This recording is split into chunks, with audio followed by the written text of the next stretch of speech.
We've all heard it before. I was never a believer in the supernatural until X thing happened to me. Now, I definitely know that, without a doubt, there are strange things in the world. And I'll take back what I said. I always believed in things beyond us, much more capable than the limitations put on humanity by this unforgiving universe. The things that go bump in the night, or come from the sky. The things that make you question the rules of reality. Sometimes it's fun to imagine what the world would be like if they were extremely abundant or made themselves more known to us. If we were even able to coexist with such forces. Being a middle-aged man, I always ponder the idea about humanity making peace with most beings of that nature, and them assisting us in our never-ending quest to advance ourselves as a species. All the possible ways it could progress and move us forward. A guy can dream, I guess, because any person with a working mind knows that humans can barely get along with each other. And as to how we would get along with not only ourselves, but forces that we don't understand, I just don't think it would go the way an optimist would hope for. I live in a cabin outside the city, but nothing too crazy. Lord knows I lack the knowledge and the skill to farm. As to why someone like me would be motivated to move out into the woods to live by myself, if he believes in such things, is definitely a good question. Not all of it can be evil, right? And that question becomes even harder to answer after I tell you about my whole situation. Let's just say that it's kind of complicated. Terrifying as well, but mostly complicated. The forest that I live in, it doesn't belong to me. No, not even close. I would be an idiot to ever think that it does. In fact, it doesn't belong to any of my, quote, neighbors who live out here. This forest belongs to Peril. Of course, just saying that alone doesn't answer the dozens of potential questions that are probably running through your mind at the moment. So, allow me to explain, at least as best as I can. To start off, I have no idea what Peril looks like. Anyone who actually gets a glimpse of his appearance ends up in a tree with their skin torn off. You heard that right. You want to know the details of Peril's appearance? You can, but the cost is being turned into a science classroom decoration. I simply gave the entity the name Peril because, well, that's what he signifies. If you know what he looks like, it means you have no more than about 30 seconds left to live. Less than half a minute before you end up as a piece of human licorice. The police have come out here before looking for these so-called missing people, after being hounded for so long by the locals in town to do so. Not that they try very hard to get to the bottom of it all. Let's just say Peril isn't a sloppy killer by any means. He knows how to cover his tracks well. The bodies don't stay hung up in the trees for very long. I don't tell them a dang thing, because I would rather not end up on Peril's bad side. But if you're going to come live out here, you're gonna have to follow the rules. Unless you prefer being a piece of a Halloween showcase for a bit. And if you don't live here but you are still a big enough idiot to camp or hike in this area, I'll have a separate list for you. Do not print this list and bring it with you. Once you've read it, comprehended and understood it, you'll need to memorize it. You'll find out why in a second. Without further ado, here are the guidelines for those who want to live here and not die a horrific death. May God have mercy on you. And please note that sometimes rules may cross over or contradict. That's for a reason. Rule number 1. Do not stay outside in the woods for more than 3 hours at a time. Be prepared and bring a way to keep track of the time. This rule does not apply to those who do not live here. Rule number 2. When outside roaming the woods, if you hear the sound of 4 twigs or branches snapping in a row, immediately look at the ground and nowhere else. Continue doing this for 3 minutes, no more, no less. Count if need be. Rule number 3. If you come across skinned human bodies hanging from any tree, do not scream. react strongly, or try to report it. Trust me when I say that you don't want to end up like the idiots who've called the police in the past. And for the love of God, do not try to take a picture or a video. Simply acknowledge the bodies casually and move on. It seems like a tall order, I know, but the alternative has been made clear. Rule number 4. If the police do arrive and question you about anything strange or dangerous going on in the woods, simply play dumb. Tell them that you're just going about your business and you will let them know if you see anything weird or out of place. Rule number 5. If you're inside your cabin and get the overwhelming sense of a presence outside at any point, do not look out any of the windows or exit the cabin. Rule number 6. Try to make an attempt to keep your property clean and neat on a regular basis. Peril seems to go for more unkempt areas of the woods. However, this does not fully guarantee your safety, so don't count on it completely. Rule number 7. Do not attempt to warn others about peril, especially if they are already a marked target. That just makes it 10 times worse for everyone involved. Okay, now that the rules for the folks who are brave enough to come live here are out of the way, let's get onto the rules for campers, hikers, and those who are only going to be here temporarily. Rule number 1. Before entering the woods, make sure you're wearing at least one piece of jewelry. Think of this as a sort of a shield. You wouldn't try to enter a military base without clearance, would you? It's kind of like that. It doesn't have to have any sort of religious meaning or spell on it. Rule number 2. If you're going to use profanity while in the woods, do not direct it toward any of the wild or plant life. Only may you do this toward other human beings. Sound too difficult for you? Then stay out. Rule number 3. And this mainly applies to campers specifically during the night. You may hear the chilling screams of those who were unfortunate enough to fall victim to peril. Do not attempt to follow the screams or help the victims. It is too late for them, and you'll be next if you attempt to intervene. Bring all the guns that you want and see what happens. I dare you. Rule number 4. Another one for campers. If you wake up in the middle of the night and hear either rustling in the trees or faint singing in the distance, do not exit the campsite if this occurs. It could go on for several hours, so be prepared to adapt to these circumstances if you're unlucky enough for this to happen. Stay near the fire and keep your noise level low. Rule number 5. Keep the landscape intact. Do not rip up grass, snap branches off trees, dig holes, or kill any of the wildlife. Specifically that last one. That's a one-way ticket with peril.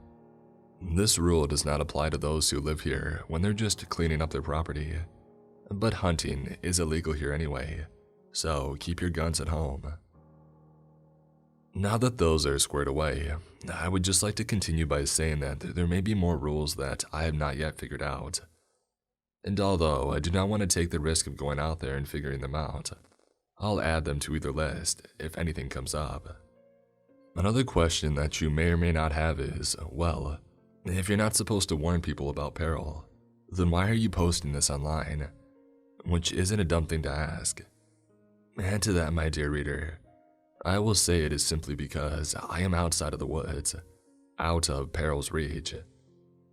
I bring my laptop and only type this document up when I'm inside the internet cafe over in town. As long as you do not warn others while inside the woods themselves, you should be okay. I've done this multiple times and I'm still kicking. But I seem to be the only person who has actually had the intuition to figure this out. At least so far, hopefully. This reaches some motivated people. It's gonna take more than just a few cops to solve this. Believe me when I say that I've tried calling them before while outside of the woods. The dispatcher wasn't pleased. Her exact quote being, "Please call someone else about your ghost story, sir. You're wasting valuable time." I guess this missing person case just went over their head. Either that or they don't care enough. You can take a wild guess as to which it is. Spoiler alert, it rhymes with wath. I've seen and observed people who have come out here, campers and hikers alike. People who have no idea what they're getting themselves into when they arrive. It can be a sad thing to watch, but that's just the reality of the situation. Oh, and before you ask why it is I haven't moved out, I honestly don't really have a good reason. I can continue to live my life pretty much normally as long as I follow the rules, even though I use the term normally loosely. I do, however, have a couple of short pieces about those who are not as fortunate as I. About the folks who were either stupid, lacked common sense, or were simply ignorant. Sometimes all the above. Not that they deserved death, so horrible. Take victim 1 for example, a group of teenage boys, no older than 16 years old from first glance. Poor kids. Anyway, this ill-fated group of friends had come out here during a camping trip, and as you can imagine, they were being way too loud, disrespecting all the wildlife and nature around them. One of those young idiots even threw a rock at a squirrel in a tree, and it hit him. The squirrel fell out of the tree and it died as a result. Naturally, this caught the attention of Peril. You can infer what came next. I was unaware of what had gone down up to this point, and I had left the house to go for a short walk, making sure to be back within the 3-hour time frame, of course. I do know that it was sometime in the morning. So there I am, simply strolling along the trees and path until I come to a small clearing. A clearing that was quite the popular campsite around here, but still a decent distance from my cabin. It was mainly for the adrenaline junkie types who love to test their luck by going to camp out in supposedly haunted places. And then I smell it. That unforgiving stench of iron, and immediately my heart sinks. I approach closer to the clearing and try to see what the damage is this time around. Don't get me wrong when I say that there is a fine line between bravery and stupidity. I think that I might have broken it. I go slowly, trying to be elegant enough not to snap too many twigs or break any branches, wanting to make sure that no matter what, I don't do anything to upset Peril, because he could be watching me at any time, anywhere in these woods. I make it close enough to the clearing to see the truly sickening sight in front of me, enough to make those with even the strongest of stomachs buckle underneath pure and utter disgust. Along 3 different trees hung each of these 6 boys upside down, nothing remaining but muscle tissue and bone.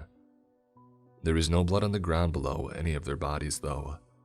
Like I said, Peril knows how to clean up. No, and it's not meant to be funny. But nonetheless, it was just as heart-shattering as it was horrifying to look at. To be optimistic though, at least it was me instead of their parents that had to see it. I wish that I could tell them the truth, but when they inevitably come searching for their lost children out here, they'll be in danger. They have to be careful, but grieving parents aren't careful, and for good reason. Trust me when I say I used every single ounce of my strength to keep my vomit inside of me. I'm not gonna barf on a tree or a bush and risk it. How did I know they were teenagers if they were so beat up, you might ask? Well, that's because one of their phones had been lying on the ground near the tents. Surprisingly, you can get signal out here, but don't try anything slick. Trust me, he'll know. On the screen, I read a text from what I assumed to be one of their mothers. Here's what it said. Enjoy your birthday trip with your buddies, Mikey. Live it up and have the best 15th ever. Your dad and I will be there to pick you up in case you need it. Just give us a call. It legitimately brought a tear to my eye. But what the heck was I gonna do about it? Pretty much next to nothing. And that's what always got to me the most. I was nothing more than a reporter when it came to this. If I could do more, I would. I knew at the time that Peril would be back soon to retrieve the bodies and clean up what was left of his kill. One person had seen it, and that was enough for him. I think that's how he works. But I'm not going to pretend to know everything about a being whose basic appearance is a mystery to me. Let alone his twisted, dark, and convoluted reasons for why he does these things. Just follow the rules and stay alive is my motto. After staring at the sight for several minutes longer, I went back home to my cabin. When the police inevitably came around asking questions about the missing boys, I played dumb to follow my own protocol, only mentioning the fact that I thought that I had heard some teenagers and nothing further. I could have sworn neither of them even had the notepad ready to write down what I might have said. Figures. Getting off topic, especially now that I've had some time to think about it, I now have the true reason I haven't left this place in the dust. Why I haven't just gotten a plane ticket and flown to the polar opposite side of the planet. There's a small part of me that enjoys living here. Now, please don't take that as me being some depraved sadist or anything. It's not that at all. With the combination of coming up with the rules and figuring out how peril works, it makes me feel important, like I have a purpose.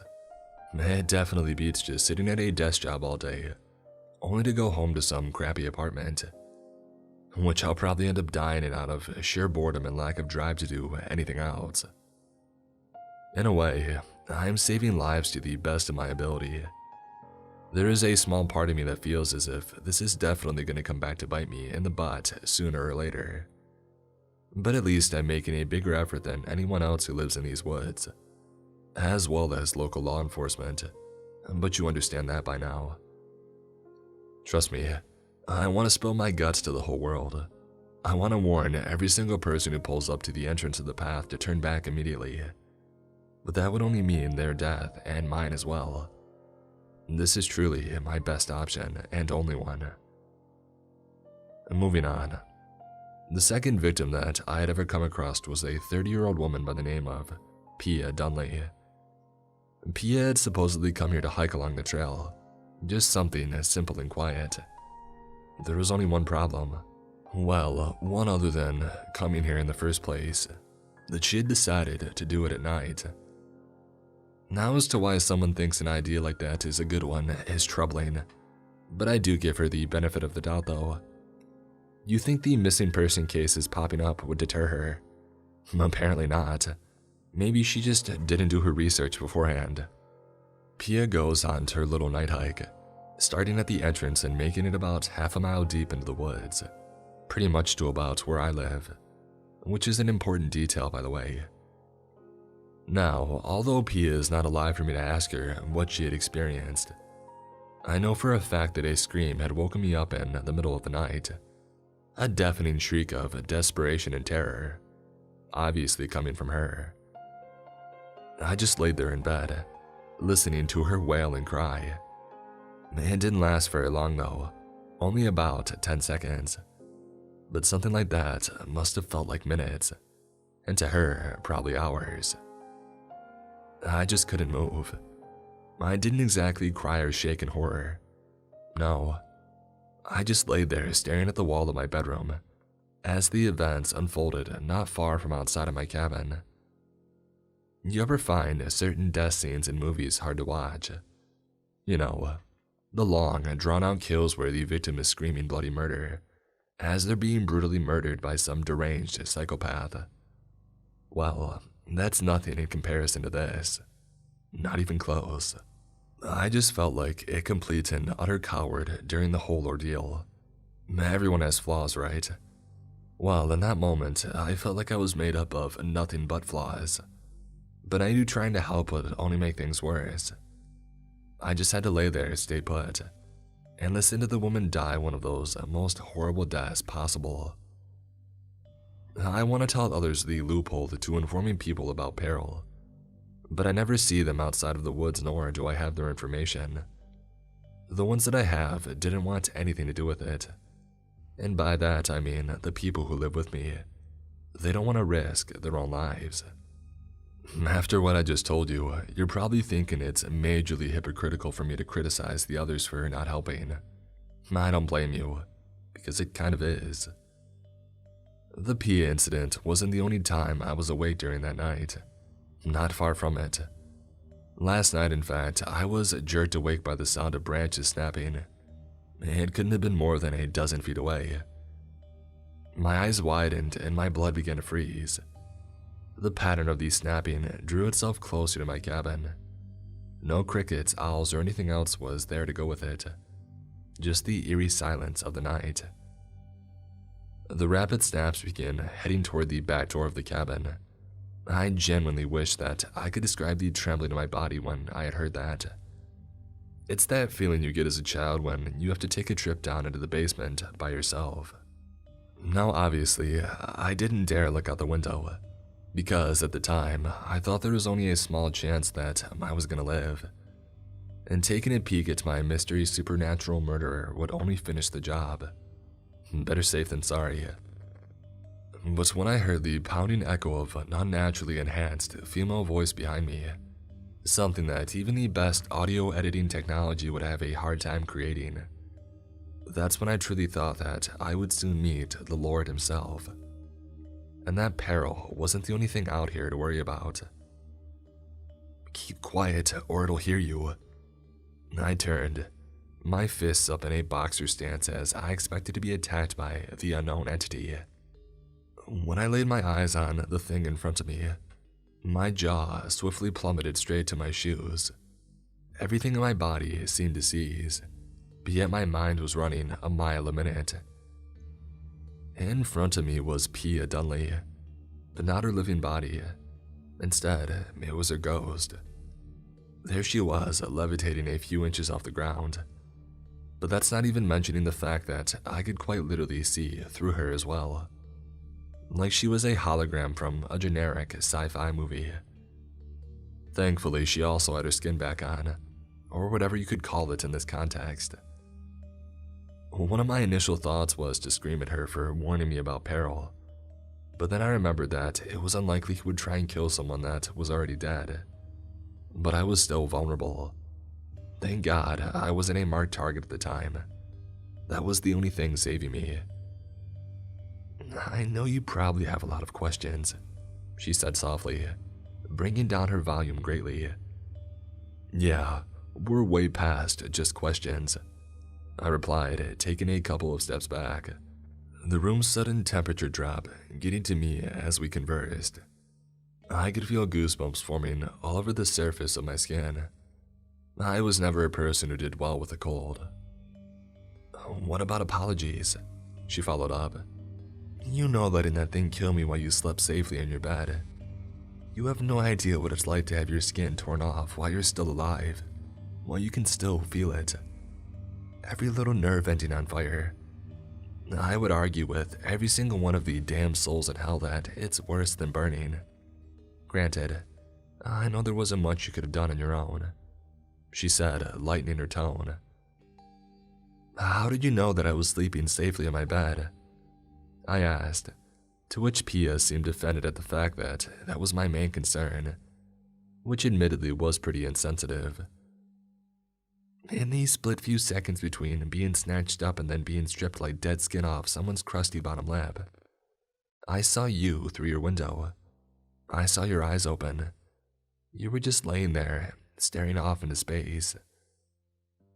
Did you come back to haunt me? I shot back.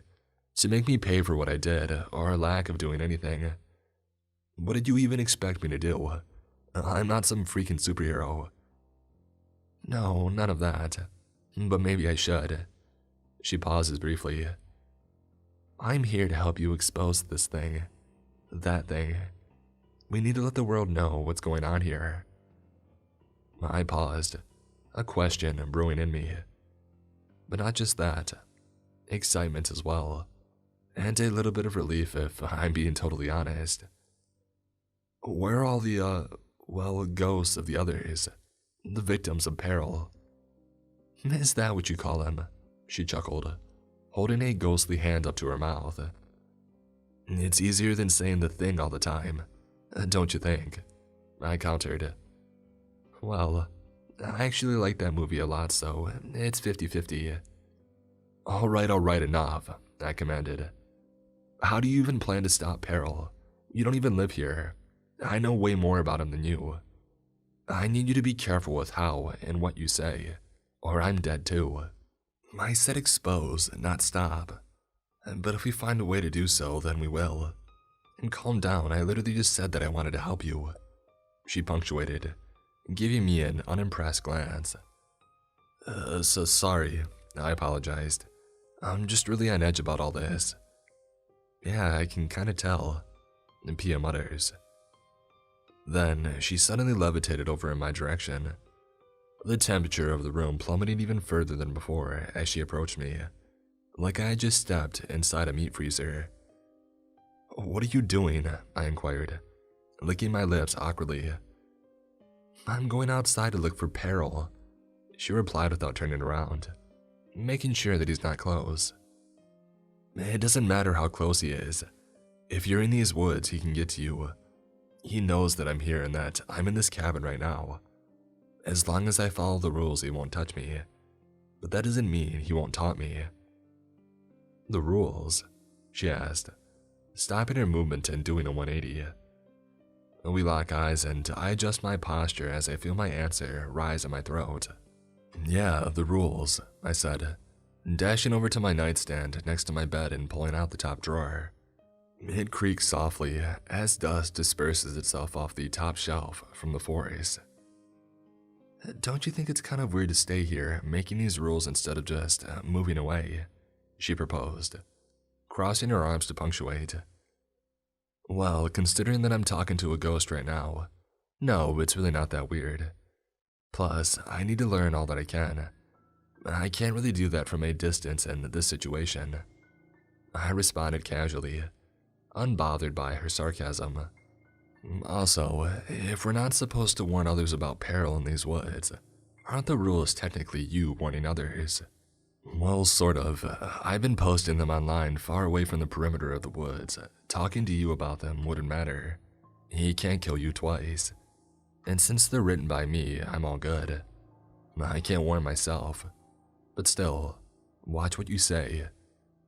Okay, she postulates.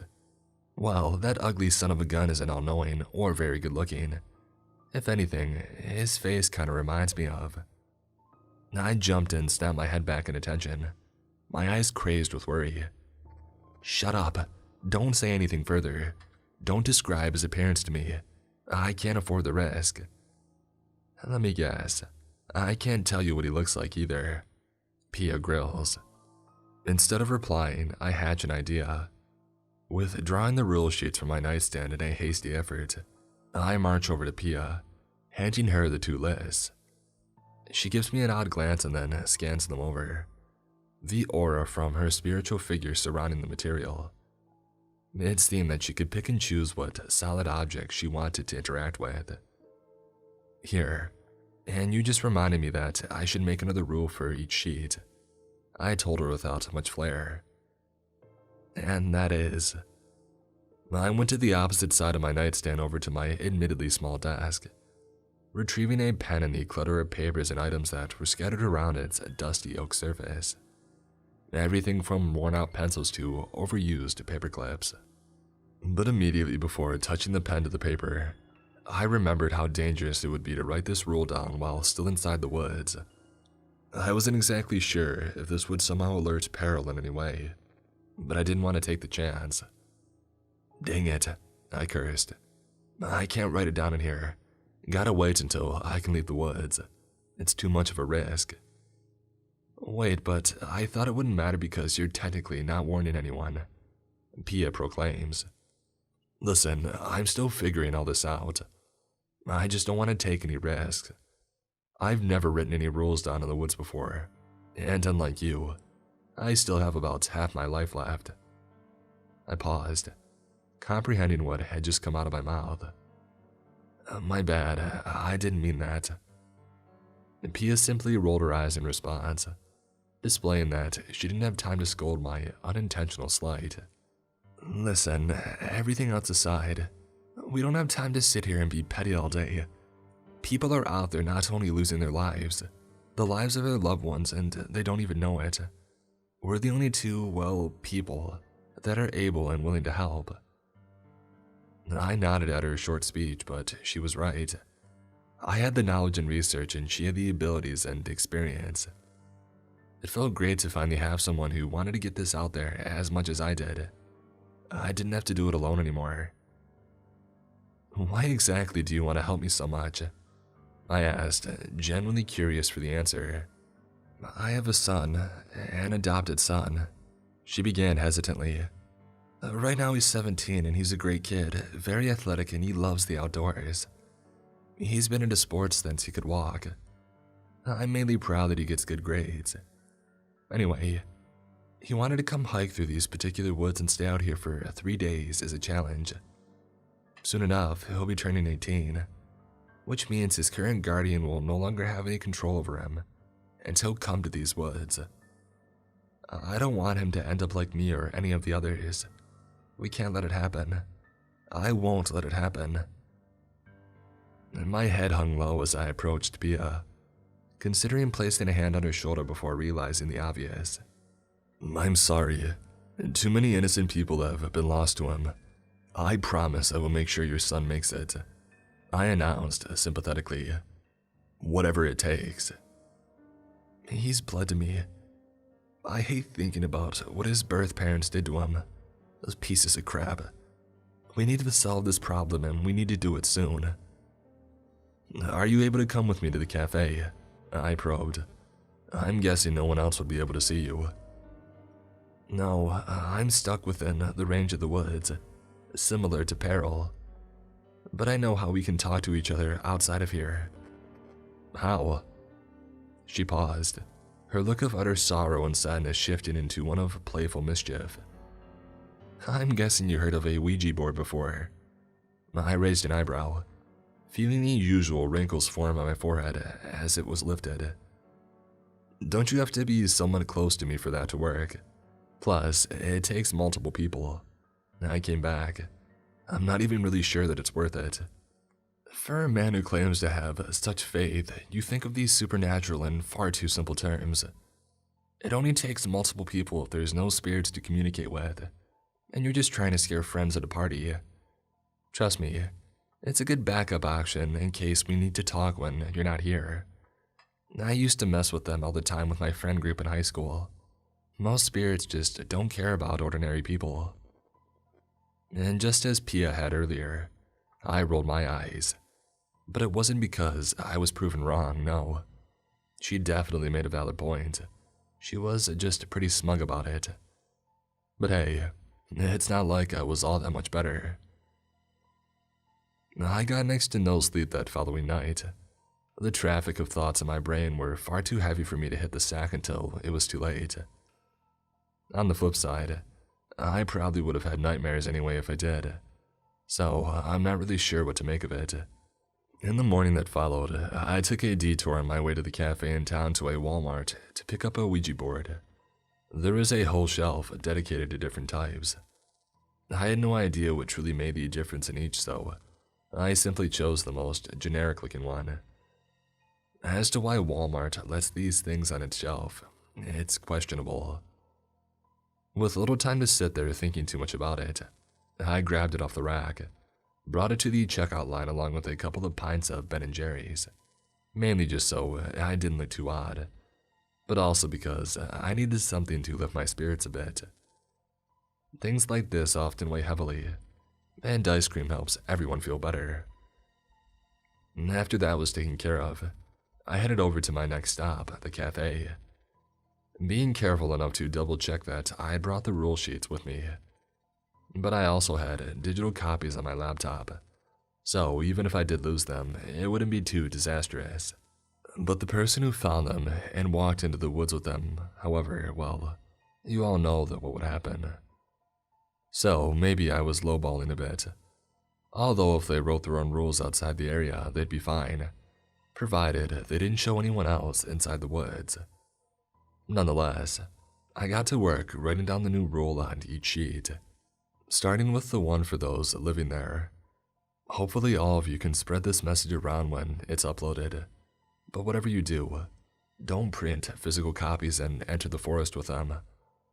Let's be honest, if any important people actually see this, we'll all be written off as nothing but conspiracy-loving nutcases.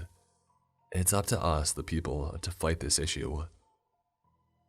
I retrieved my pen, pulled out my rule sheets, and swiftly began my task, letting the pen glide over the paper. Rule number 8.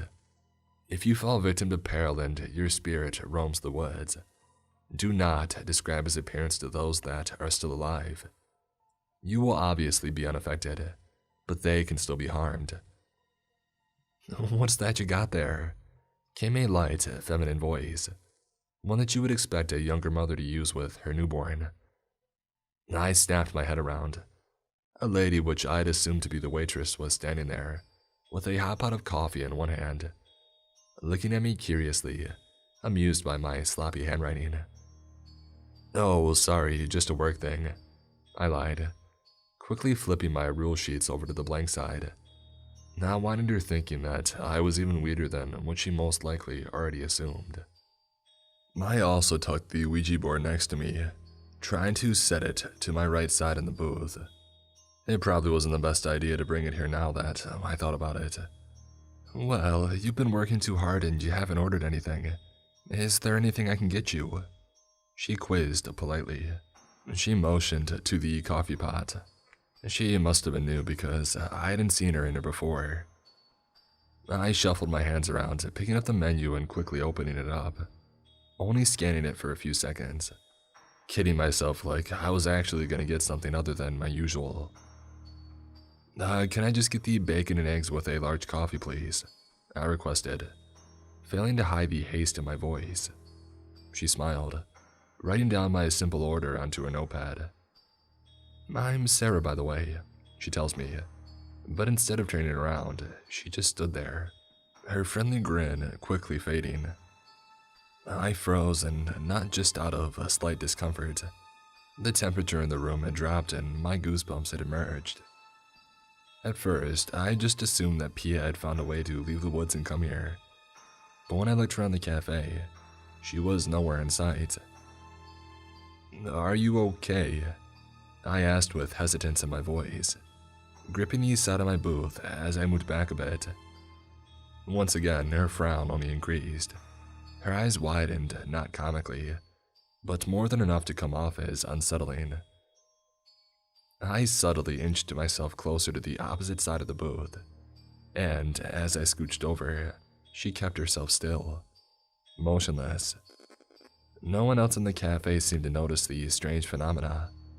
They all went on about their business, meaning the issue was mine and mine alone. Sarah approaches closer, leaning forward. I can smell the stench of her perfume as each millisecond passes, those crazed eyes being locked on mine. You best be careful. You're not as nearly as smart as you think. I'll be watching you, every single move that you make. All it takes is one fatal slip-up and I will tear every ounce of flesh from your bones while you scream for death to grip a hold of you. Don't think I'm oblivious to what you're trying to do. The forest is mine and always will be. Her voice never changed as she said it, not even a little. It was that same sweet, welcoming tone as before, and that's what made it all the more terrifying. Sarah, what the hell are you doing? Shouted a more masculine voice further off from behind her. She immediately snapped to attention, the ruthless frowning faded and transforming her back into the warm smile from before. She darted her eyes around for a second as if she was confused beyond belief, dumbfounded like someone with amnesia regaining a key memory. Coming, she responded, turning around and marching toward the kitchen. A man who I assumed to be the head chef, standing outside the door to it with an irate look in his face. Stop screwing around and help me make sure that we get these orders finished, he erupted, gesturing her into the kitchen with his left hand. What are we even paying you for? He continues shouting, the door shutting behind him as he follows Sarah into the kitchen, presumably to scold her further. I made a mental note in my head to tip her extra when I left. As for what was going through my head, I was mainly considering dropping everything to go get a cross and some holy water. But from what I've seen and heard from so many others, it sounds like quite the gamble with too low of a chance of actually working. Worth the effort? Probably not. Don't get me wrong, I knew that little event was the work of Peril. He was warning me. He knew what I was doing. But since I technically hadn't broken the rules, he couldn't go in for the kill. So I was safe for now. It appears that I was slightly wrong about what I said before. He can influence things outside of the woods, but not drastically. That didn't mean my heart wasn't beating a mile a minute though. Once my food got to me, I scarfed it down as fast as I could, not wanting to take my sweet time and stay here any longer. Peril was eager at the opportunity to make me his next victim. And here I was thinking he maybe, just maybe, the guy had a soft spot for me. Figures. I began stress eating the Ben & Jerry's that I had gotten earlier on my way back home. I also didn't bother opening the Ouija board. A total waste of money, by the way. But the Ben & Jerry's was a nice little dessert. I parked my car outside the entrance to the woods, grabbed everything inside the truck, and began to march over to the tree line in order to hike to my cabin, aggressively gripping the Ouija board case in a showcase of my frustration with its futility. Understandably, I was on 10 times higher alert than normal. I'm sure some Joe Bob type is going to be screaming for me to bring a gun and try to shoot the reality-altering entity to death. As soon as I was past the tree line, all the sounds of nature had ceased, being replaced with nothing but leaves crunching beneath my feet and the wind passing by. That's never a good sign.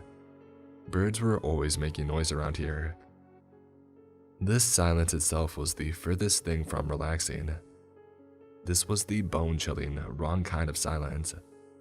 The silence of a predator stalking its prey, far from soothing in any way. I still pressed on, attempting to whistle in order to give myself some semblance of comfort. It's shocking how much humans rely on sound to stay sane.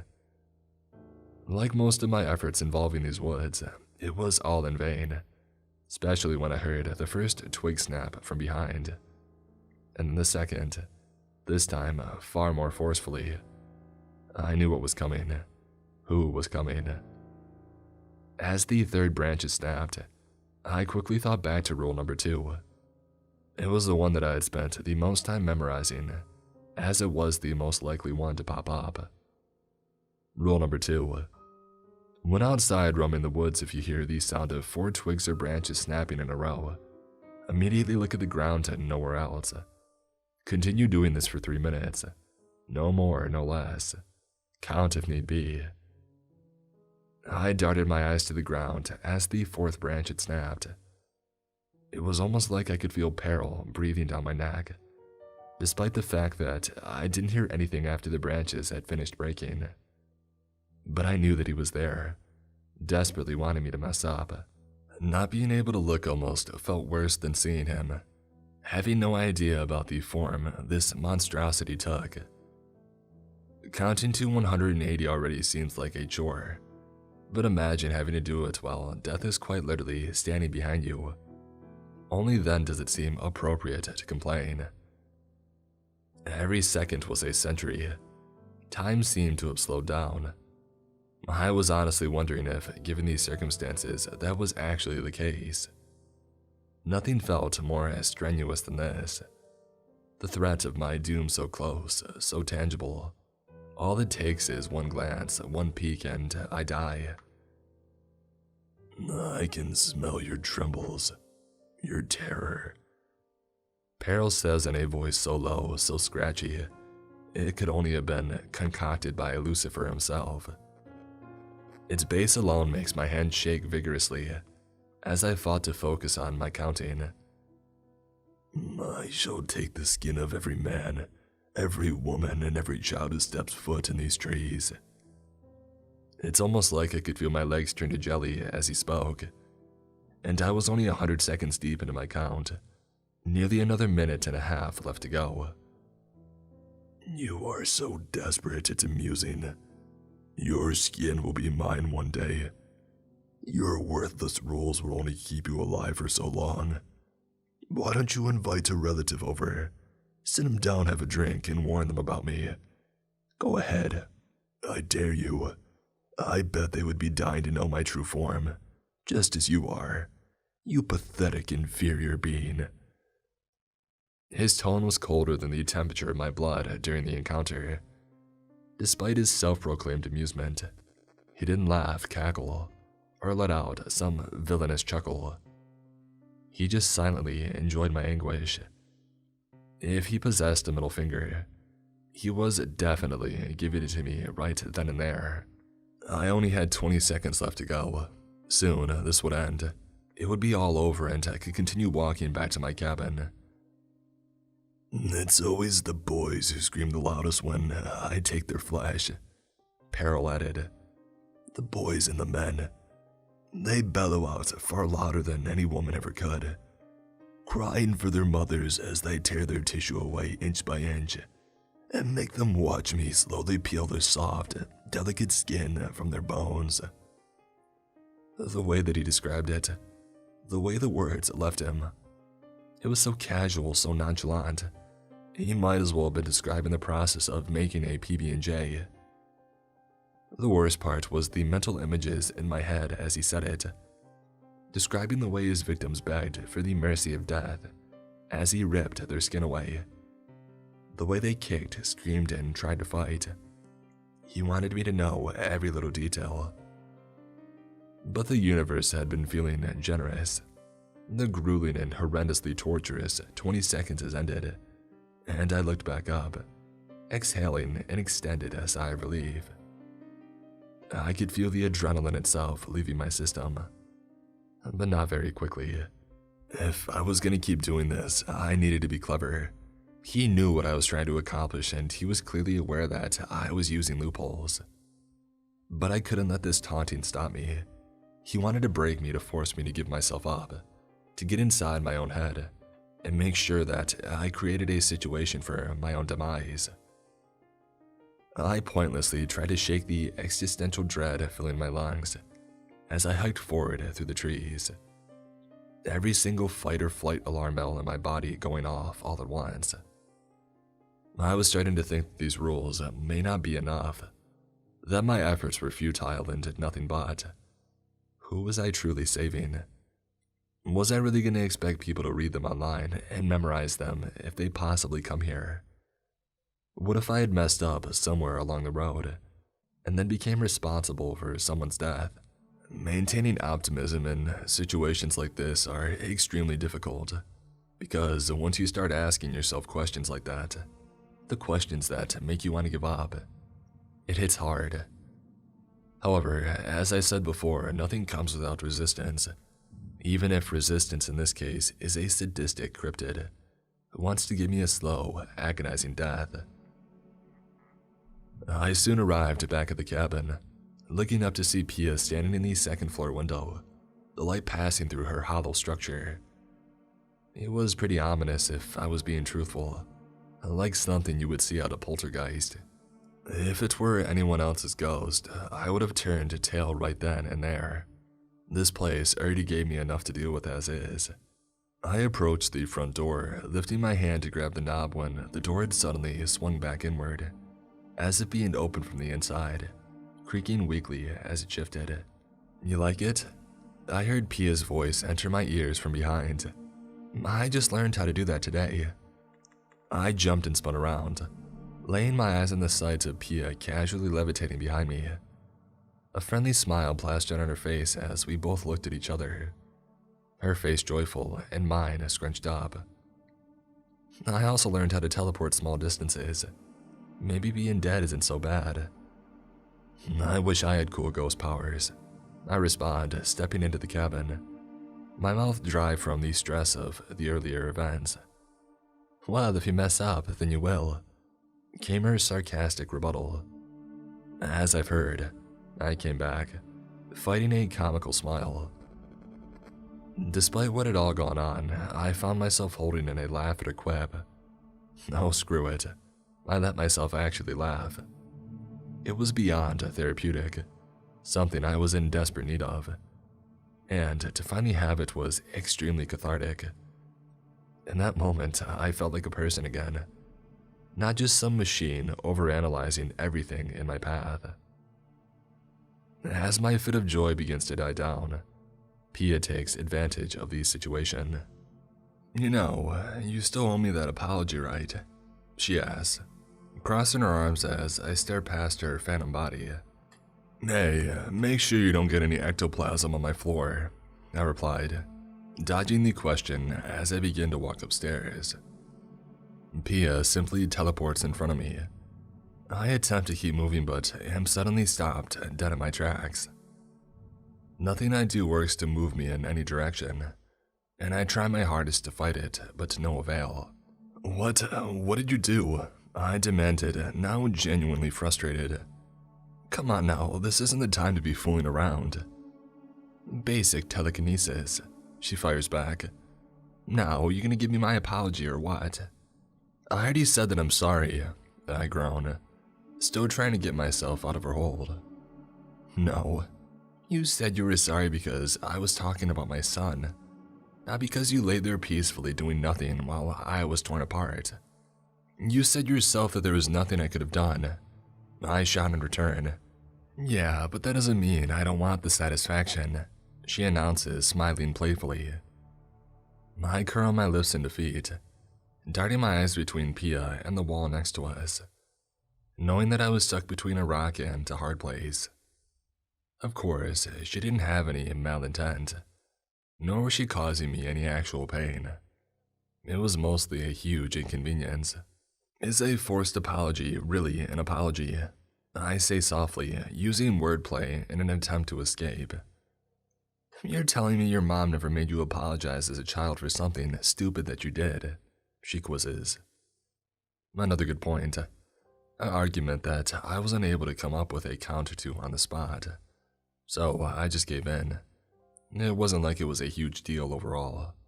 All right, I groaned. "I'm sorry, truly. I know I sound sincere, but I am. I can't imagine the suffering that you had to endure. Now, would you put me down?" "That's good," she cheers, releasing her hold on me. I end up having to catch myself, nearly slipping on the steps and falling over. "I'm glad you're satisfied. I have some work to do now, so if you'll excuse me," I trail off, moving to the side of these steps to continue walking. I finish my journey up the stairs and I head into my room, spreading my rule sheets out over my bed and examining them, being sure to double check what needed to be done. Coming into the cabin, I did notice that it was starting to get quite messy around my front porch, which I had moved up to being first priority, easily recalling which rule it had applied to. Rule number 6. Try to make an attempt to keep your property clean and neat on a regular basis. Peril seems to go for more unkempt areas of the woods. However, this does not fully guarantee your safety, so don't count on it completely.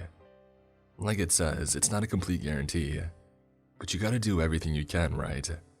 And that's what I keep telling myself at this point. This time, I was hesitant to step out of the cabin. I didn't feel the strong presence of peril while I was inside, so I was able to step out without breaking rule number 5.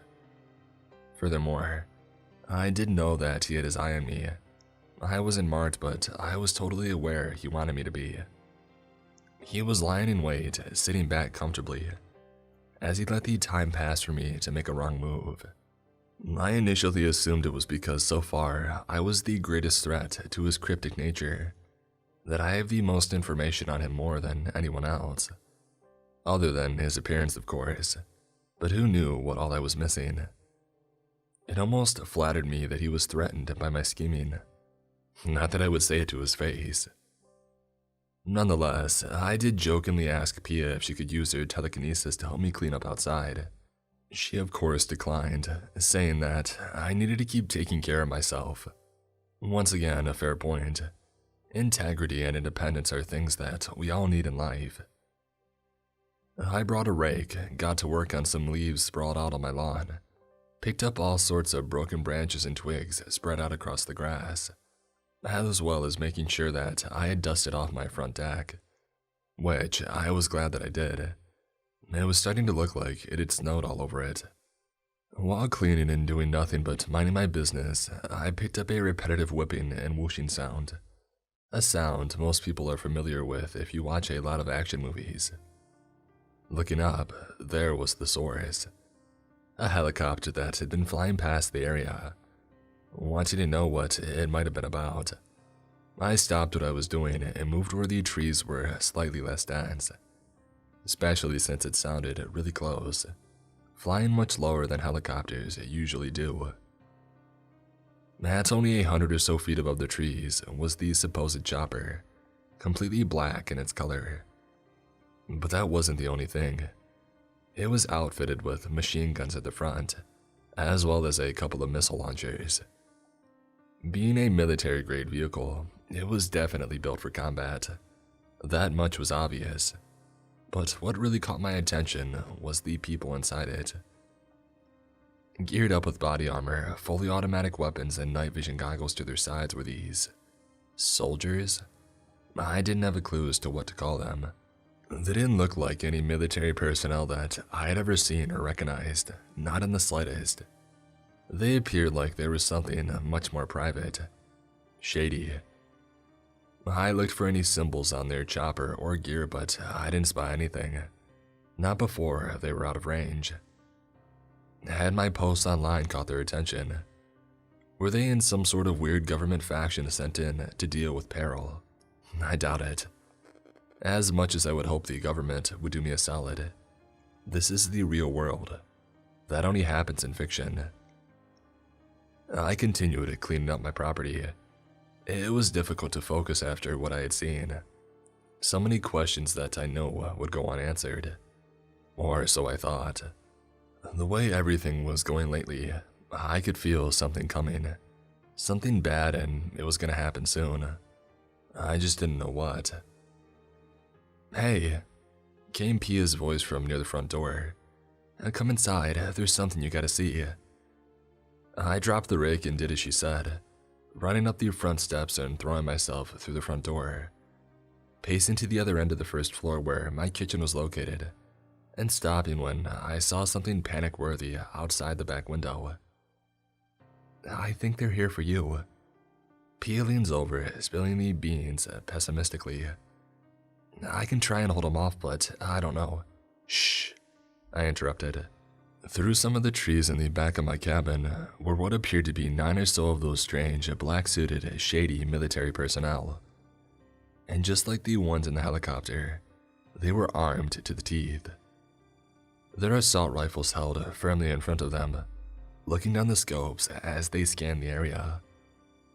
"Remember, gentlemen," the one in the front says to the others, "only use deadly force if absolutely necessary. We need him alive." It wasn't only that, but each one held some sort of strange, cell phone-shaped device in each of their hands. Using them, sweep the tree line little by little. They continuously beeped, making a low humming sound. "God, crap, I stuttered, reaching my hands out of my head and squeezing 2 different chunks of my hair. My calm demeanor fading as I probed my own mind for a solution. "Go, you just gotta go," Pia erupted urgently, her voice echoing throughout the house. I ran upstairs and grabbing my rule sheets, but leaving the laptop behind, not wanting it to be traced in the event that I got away. I didn't run out the door when I came back down. They were beginning to surround the property. I would immediately be incapacitated or subdued the moment that I was outside. "Pia," I whisper-shouted, "is there any way you could teleport me to the edge of the woods? At least far enough for me to run to my car." I don't know. I've never teleported anyone with me before," she stammers, her tone making it clear that she was unsure of herself. "Well, you've got to try it. I need to get out of here and..." I was cut short by my front door being kicked down. 3 of these shady soldiers from outside immediately filed in, their weapons trained on me. One of them held out the alien-looking device they had been using to sweep the tree line. Pia raised 2 of her ghostly hands into the air. All 3 of the soldiers were immediately flung vertically up against the ceiling via her telekinesis. smashing their backs into the wood and causing a few of the boards to snap on impact. 3 more of the mysterious soldiers quickly fluttered their way into the cabin, taking the spots of their now unconscious comrades. "She's there. It dispensed the ectomagnet." The one on the left pointed, holding his device in the direction of Pia. It beeped far more rapidly than before, sounding some sort of alarm, seemingly detecting Pia's presence. The soldier in the middle reached into his weapons belt with surprising speed and chucked a yellow-colored, triangular-shaped device across the floor before either Pia or I could react. It drowned the area of the room with white light, like some sort of exotic flashbang. Pia screamed. Her spiritual mass was sucked toward the device as she tried to fight it, but her efforts meant nothing. The device was far too powerful, and she was nothing more than crumbs to a vacuum cleaner. I put my hands up in the air, my rule sheets falling to the ground along my sides. The soldiers screamed for me to get on my knees, and given the situation, I had no choice, so I did as I was told. "Knock him out," one commanded. "The director will want to talk to him." "Whoa guys, wait, you don't understand," I began. "Actually," said the soldier in the middle, "we do. Better than you think." And with that, he maintained a straight face as he pulled his gun back and slammed the butt of it into my forehead, hard enough for me to fall back unconscious. I had no recollection of what occurred afterwards, not until I woke up in an unfamiliar room, completely white with no windows. The place looked about as sterile as a spacecraft. Not a single stain or imperfection, other than the table in the middle which I was sat at one end of. The door to the room was as white as the ceiling, the floors, and the walls. The only real reason I knew it was there was due to someone entering. A woman made her way in, looking to be around in her early 40s, her blonde hair done in a neat ponytail. A pair of glasses sitting on her face as she sat down with a smile, holding a binder in her left hand. And did I forget to mention she also had a lab coat on? "Where the heck am I?" I growled, making a useless attempt to move, a simple pair of handcuffs keeping me restrained to my chair. "Hello, Mr. Tin." The woman responded coldly, her tone like that of a mother greeting a child that she never wanted. "Are you going to answer my question or not?" I asked. "Are you guys the government or something? Did you see my post online? Because this isn't exactly the best way of helping," I complained, motioning to my handcuffed hand. "Well, we did see your post actually," the woman answers. "Both I and the director were very grateful for all the wonderful information that you provided for us." "Who the heck is the director?" I fire back. "Telling you now wouldn't matter. Telling you any of the names wouldn't matter, matter of fact." "Well, doctor, I assume that's what you are. Can you tell me what you did with Pia?" I demanded, my conviction still passive-aggressive. "We've had our supernatural department perform a ritual. She's been moved to where she needs to go. No longer on this planet. The Ouija board you had brought proved to be useful after all. We'll break it down and use the materials for future projects. The parts that can be weaponized quite well, if toyed with correctly." "What do you want from me?" "My silence, I'm guessing." The woman smirks, almost soothed by my malicious probing. "Oh, trust me, we have that fully under control. I would just like to let you know that your problem will be dealt with, I can assure you," she says, her tone unforgiving in its delivery. "It's been on our radar for quite some time now." "And you're just now doing something about it. Where have you been? Sitting on your butt doing experiments all day, Christ." I project violently, unable to contain my rage. "People are dead and dying and you just sit here in your fancy air-conditioned building, playing with chemicals like it's Legos." Before the woman answers my tirade, the door bursts open. One of these soldiers with the same gear from before leans in and looks at the woman in the lab coat. This time his face is much more visible without his goggles on. Dr. West, the director wants the green light on utilizing 16A for this operation. He's getting antsy. He pronounces. Yes, I already told that idiot that was the plan. Maybe mention that he needs a freaking hearing aid as well. Will do, ma'am, he replies, quickly leaving the room and slamming the door behind him, not even waiting for her to finish the insult. You have two options here, the woman now known to me as Dr. West proclaims. We have seen your intelligence firsthand, the way that you study things, ask the right questions, and go through all this intellectual trouble. My superiors and I are pleased with you. Well, mostly them. You're not that impressive in my personal opinion. This isn't what I think it is it? I reply slowly, ignoring her jab at my intelligence. You of all people should know what I'm saying. Don't play dumb, because I know that's one of your skills. You've said it yourself. She finishes, her apathetic demeanor now shifting to a much more bellicose-looking one. You're not much of a fighter, but brawn isn't everything. I've been authorized to offer you a job as a researcher here, studying and analyzing unlikely creatures and entities. You'll be paid very well, I promise. Imagine what you could do with the advanced resources we have here to provide you with.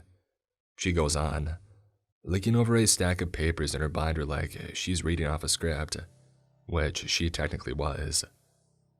And my other option, I interrogate, already possessing an idea of the answer. Well, to put it bluntly, we'll kill you. A bullet to the head or we'll give you to peril. That is what you call the entity, correct? Wow. So either I work for them or die. I'm guessing everyone and their mother saw this coming.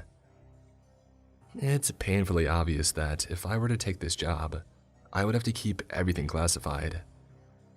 I'm glad it's obvious, but what you've already posted can be kept in the internet. It's a tool that we use quite often, more than you think.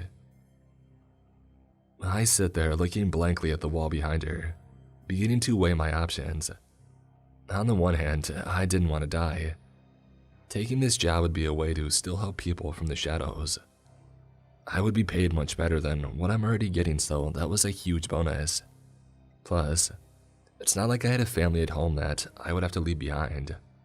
On the other hand, I didn't trust this lady, nor most of what she was saying. It was shady and that much was obvious. They didn't seem like official government bodies, but that didn't mean it was completely out of the question. Not to mention, I would be going against a lot of my previous integrity and spite for people like this, turning my back on my convictions. You said you would take care of the peril situation, I asked, breaking the established silence of the room. Yes, the doctor replied, sounding impatient, the consequences of my stalling now becoming visible in her expressions. And how do you plan to do that exactly? He's a monster, a demon, something not from this world. I don't even know what he is. How do you even kill something like that? You guys got squirt guns filled with holy water. Dr. West smirks, leaning forward slowly and placing her elbows on the table. That is classified and none of your business. Not yet, anyway. The door swings open yet again, interrupting the already frustrated woman. The same soldier from before leans in, his eyes now covered with what I assumed were night vision gear. Hey, we're heading out. 16A is in the back of the transport truck and the team is geared up. Should be back in no less than a few hours, he says, his mannerisms rapid and his speech frantic. All right, just go and quit talking about it. West shouts at him. Geez, do you guys need an invitation? Do your jobs, exterminate the target, and shut up. The soldier does as told and exits without standing there for another second. West turns back to me, rubbing her forehead in pure annoyance. You gonna tell me what 16A is? I question, squinting my eyes in order to say. I want answers and I want them now. Listen here, you little... She erupts furiously, only for her sentence to be cut short by yours truly. I'll accept, I announce bluntly. On one condition. I continue, pausing for only a slight moment. Well, actually it's a couple. but it shouldn't be much trouble for you guys considering what you've told me so far. West leans back in her chair, so utterly irritated by my shenanigans that she seems like she'll simply give up any second. You're in no position to make demands, but go ahead. I know you have her information. I mean, you guys are also supposed to be smart, right? Doing your research on these sorts of things. Well, here's what I'm asking.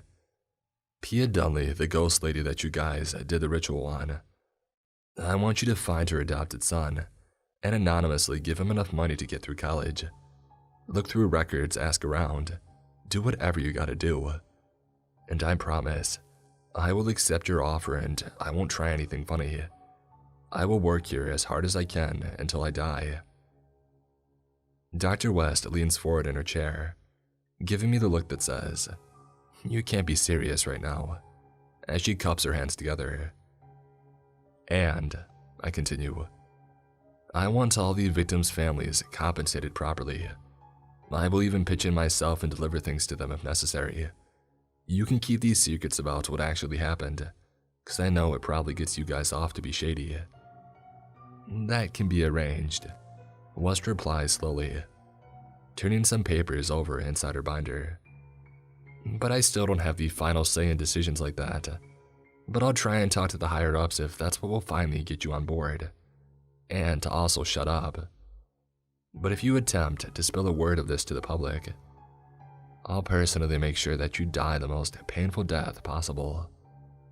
Maybe even run some pain tolerance experiments on you before killing the lights upstairs. The way you say it doesn't make it sound like a yes, I chimed in, tilting my head to further my point.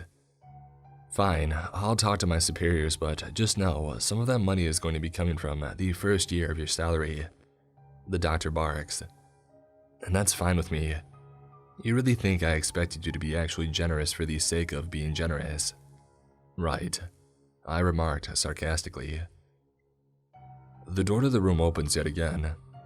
A man around my age, dressed in a suit and tie, walks in, stopping right at the middle section of the table between Dr. West and I.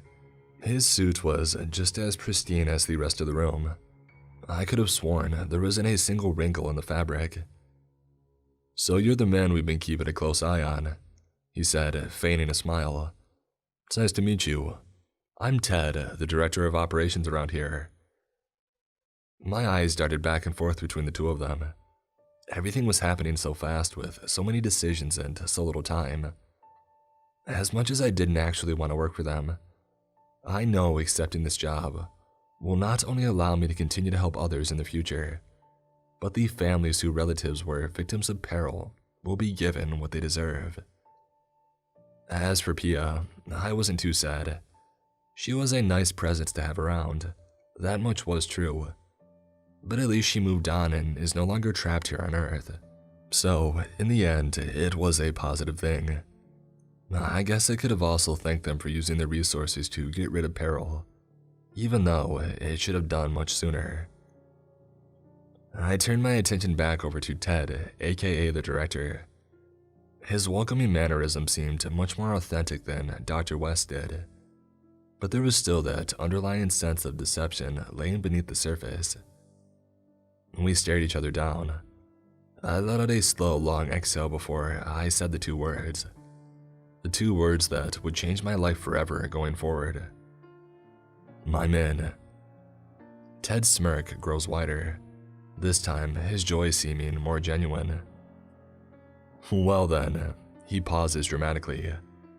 Welcome to the agency.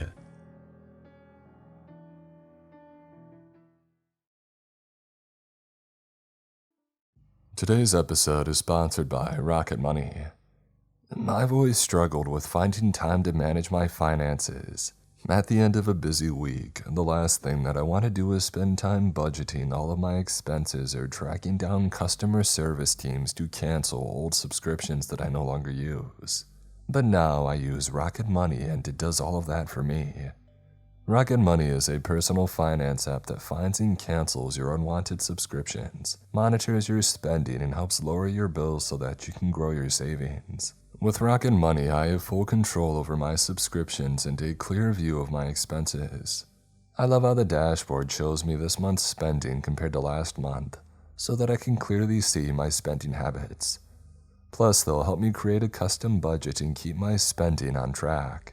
Rocket Money has over 5 million users and has saved a total of 500 million in canceled subscriptions, saving members up to $740 a year when using all of the app's features. Stop wasting money on things you don't use. Cancel your unwanted subscriptions by going to rocketmoney.com/Mr. Creeps. That's rocketmoney.com/Mr. Creeps. rocketmoney.com/Mr. Creeps.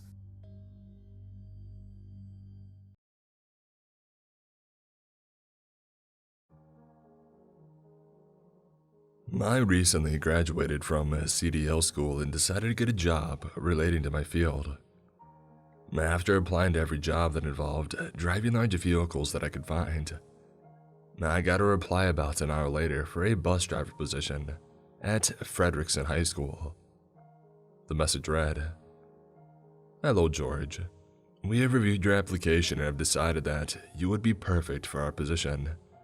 Your first day will start tomorrow. Your bus's number is 458, and it is located at a bus yard on 207 Riverside Street. You can arrive at the bus yard at any time, but please arrive at the school before 4 a.m. This is when these students get dismissed. Once these students enter the bus, you can deliver them to their 5 stops on Old Military Road. Ernest Frederickson, principal of Frederickson High School." I was a bit confused on why there was no interview, but nevertheless, I took the job anyway, not wanting to look at what I thought was a gifted horse in the mouth. I also thought that it was weird that these school hours took place during the night, but I assumed that the school operated 24 hours a day, dividing students and teachers into 4 groups for each shift to follow social distancing guidelines, or just for efficiency in general. At around 3:15 a.m., I got into my rusty 1974 Ford F-250 and drove to the address listed in the message. It wasn't that far away, about a 15-minute drive. I arrived at a vehicle gate next to a guard shack. The bus yard consisted of a flat slab of dirt with several buses parked at the back, with a large space in the front to allow for maneuvering the buses into the spots. Surrounding the yard was a fence, with the aforementioned gate and shack replacing a part of the fence. The guard in the shack was startled by my arrival and proceeded to open the window slightly. Who are you?" he asked. Hello," I replied. "I'm George Redwood. I'm here for bus 458. Are you okay?" He picked up a piece of paper, looking at it briefly before putting it down. He then passed me a key I presumed was for my bus. "Okay, sir, here's your key. Find your bus and replace its parking spot with your truck. Then you can go." The gate then opened and I did as he had asked. I drove my truck through the gate, got out to find my bus, and then drove my bus to the front of the yard and I parked it in a corner. I then walked back to my truck and parked it in my bus's original spot, before going back to my bus and driving it back to the gate. My bus was one of those buses with the flat front, the engine in the back, and it had the driver in front of the front wheels. I don't know what the official name of this design is. I noticed that the bus I was given had many dents and scratches, mostly on the front bumper. But I didn't think much of it and I started my shift anyway. I arrived at the school at 3:47 a.m. I noticed that there was only one bus for the school, that being mine. This school was very small, so it made sense why there was only one bus. While I waited for the students to be dismissed, I found a list of rules along with a map and the gap between the steering wheel and the windshield. Rules for Frederickson High School busing. You must follow these rules in driving on Old Military Road. We cannot ensure your safety if you break any of these rules. 1. Do not use any electronic devices for navigation. They will try to deceive you. We printed out a map for you to follow. 2. The bus stops that you can drop kids off at are labeled as 1, 2, 3, 4, and 5. These stops resemble a bench with 3 walls with a roof, with the opening being on the front. The bus stop's number will be on both sides of all 3 walls. If you stop at a bus stop that is not one of the above, leave the stop immediately and continue your journey. Try not to look at anything nearby a fake stop, besides checking a wall to see if it's a valid stop. 3. The road is supposed to be very old, windy, and unmaintained. If the road suddenly changes to a straight road that appears to be newly paved, and the scenery starts repeating, immediately slam on the brakes and turn around before it's too late. Once the road starts curving again, and the straight part is no longer visible, you can turn around and continue your journey. If turning around is not possible, shift the bus into reverse and drive until you either find a place to turn around or the road returns to normal. 4. If the road reaches a dead end, turn around or reverse until the end of the road is no longer visible, similar to Rule 3. 5. If the road merges with another road, remember which side you came from. This will be important if you have to turn around. Do not drive on the road that you did not come from. 6. If any other vehicles appear in the road, disable them by any means possible. I don't care about minor damage to the bus. You can easily bash through any cars or light trucks, but be careful around larger vehicles that could put up a fight. Do not drop off any students if your bus is currently being perused by any vehicles, or you disabled one recently and it crashed near a bus stop. 7. If your bus gets stuck for whatever reason, alert the students and they'll know what to do. There is a handgun in the glove compartment near the steering wheel. Use it to defend the bus if they attempt to get in. Wait in the bus until dawn, and then contact us to get you out of there. No pay will be deducted if this happens. 8. If you hear a church bell, avoid going towards the source. If it's behind you, you're good. If it's on your side or in front of you, turn around and get as far away as you can until the ringing stops. Once you can no longer hear the bell, you can turn around and continue your journey. This usually doesn't last long. 9.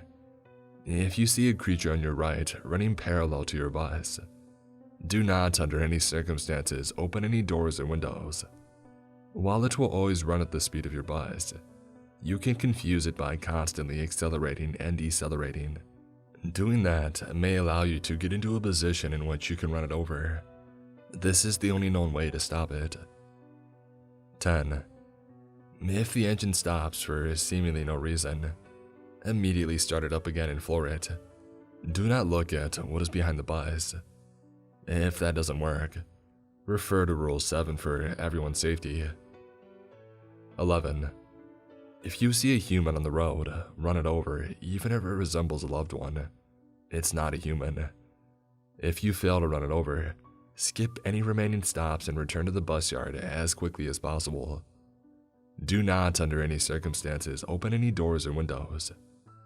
If you have to turn around for whatever reason, do so as quickly as possible. Despite the fact that you likely won't see it again, it is still following you. Once you arrive at the bus yard, alert the guard. They'll know what to do. 12. If you see a mansion in the distance, turn off all lights and floor it. None of our students live here. Its position on the road changes often, sometimes not appearing at all. The owners are deaf, but they can still see. The part of the road directly in front of the mansion is straight, and you can turn your lights back on once you're surrounded by forest again, so you'll be fine. This mansion is at least twice as tall as the forest, and it emits light from the room, so if you pay attention, you can spot it from far enough away that you can turn off your high beams and headlights before they notice the light. If you see a ridiculously bright light behind you, they saw you. If this happens, put on the modified sunglasses in the glove compartment and get out of there as quickly as you can. The students are prepared with similar sunglasses to prevent being blinded by this light, so don't worry about them. If you are forced to turn around for whatever reason, do so as quickly as possible. Do not drop any students off when the owners are chasing you, and return to the bus yard if necessary. When the light disappears and you've lost them, you can continue your journey. Keep all doors and windows closed during this time. 13. The true end of this road merges with a larger road and a three-way stop. If any students are still on the bus once you've passed all 5 stops, go back to the front of the road and try again. Keep doing this until all students have reached their stops, or if you get too tired to continue. I was very confused on what to think of this. Sure, it sounds impossible, but as a longtime lurker of this subreddit, I know that I should take these rules seriously. Nevertheless, I continue waiting for the students to be dismissed, and I came up with a plan. I will follow the rules unless they could potentially harm someone if they are fake, such as the vehicle ramming. If I can prove a rule to be true without breaking any of them, I will assume that they are all real and I'll follow them all. At 4 a.m., these students exited the school and got on my bus. I estimated that 20 students entered the bus, about 80% capacity under the social distancing guidelines. Despite the situation, most of the students were very chill, as if they had been going to the school for so long that this didn't scare them anymore. Once all the students had entered the bus, I closed the door and I got on the road. The road was a 2-lane, winding road through a forest. Though it was paved, it looked like it hadn't been maintained for decades, with the potholes poorly patched with tar. The pothole fillings looked like chunks of the first road Lightning McQueen paved in cars. Roads like this are nothing unusual here in upstate New York. The first 10 minutes were uneventful, and I dropped off 3 students at stop 1 with no complications. That was until I heard a student scream, "They're here!" I looked in the left mirror and sure enough, I saw a pair of headlights in the distance. Rule number 6. If any other vehicles appear on the road, disable them by any means possible. I accelerated the bus, but the pair of headlights accelerated faster. It caught up to me in a matter of seconds and it started tailgating me. It got so close that the headlights were no longer visible from the rear window, but I still knew it was back there. "What is happening?" I yelled to the students, even though I knew exactly what was going on. I was still hoping that this was all a joke. Several students replied at once, but I couldn't decipher what any of them were saying.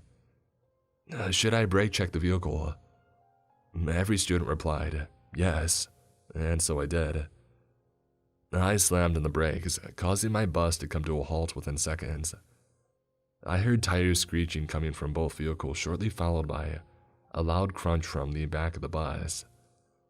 I then accelerated the bus, looking out the rear window to see the vehicle behind me had stopped chasing me. A collision at that speed must have broken something important under the hood, as we were going 60 plus at the time of the collision. About a minute later, I arrived at stop 2. 2 students got up, a boy and a girl, so I assumed I was far enough away from the other vehicle to drop them off. I opened the doors and they were about to step off until we noticed our mistake.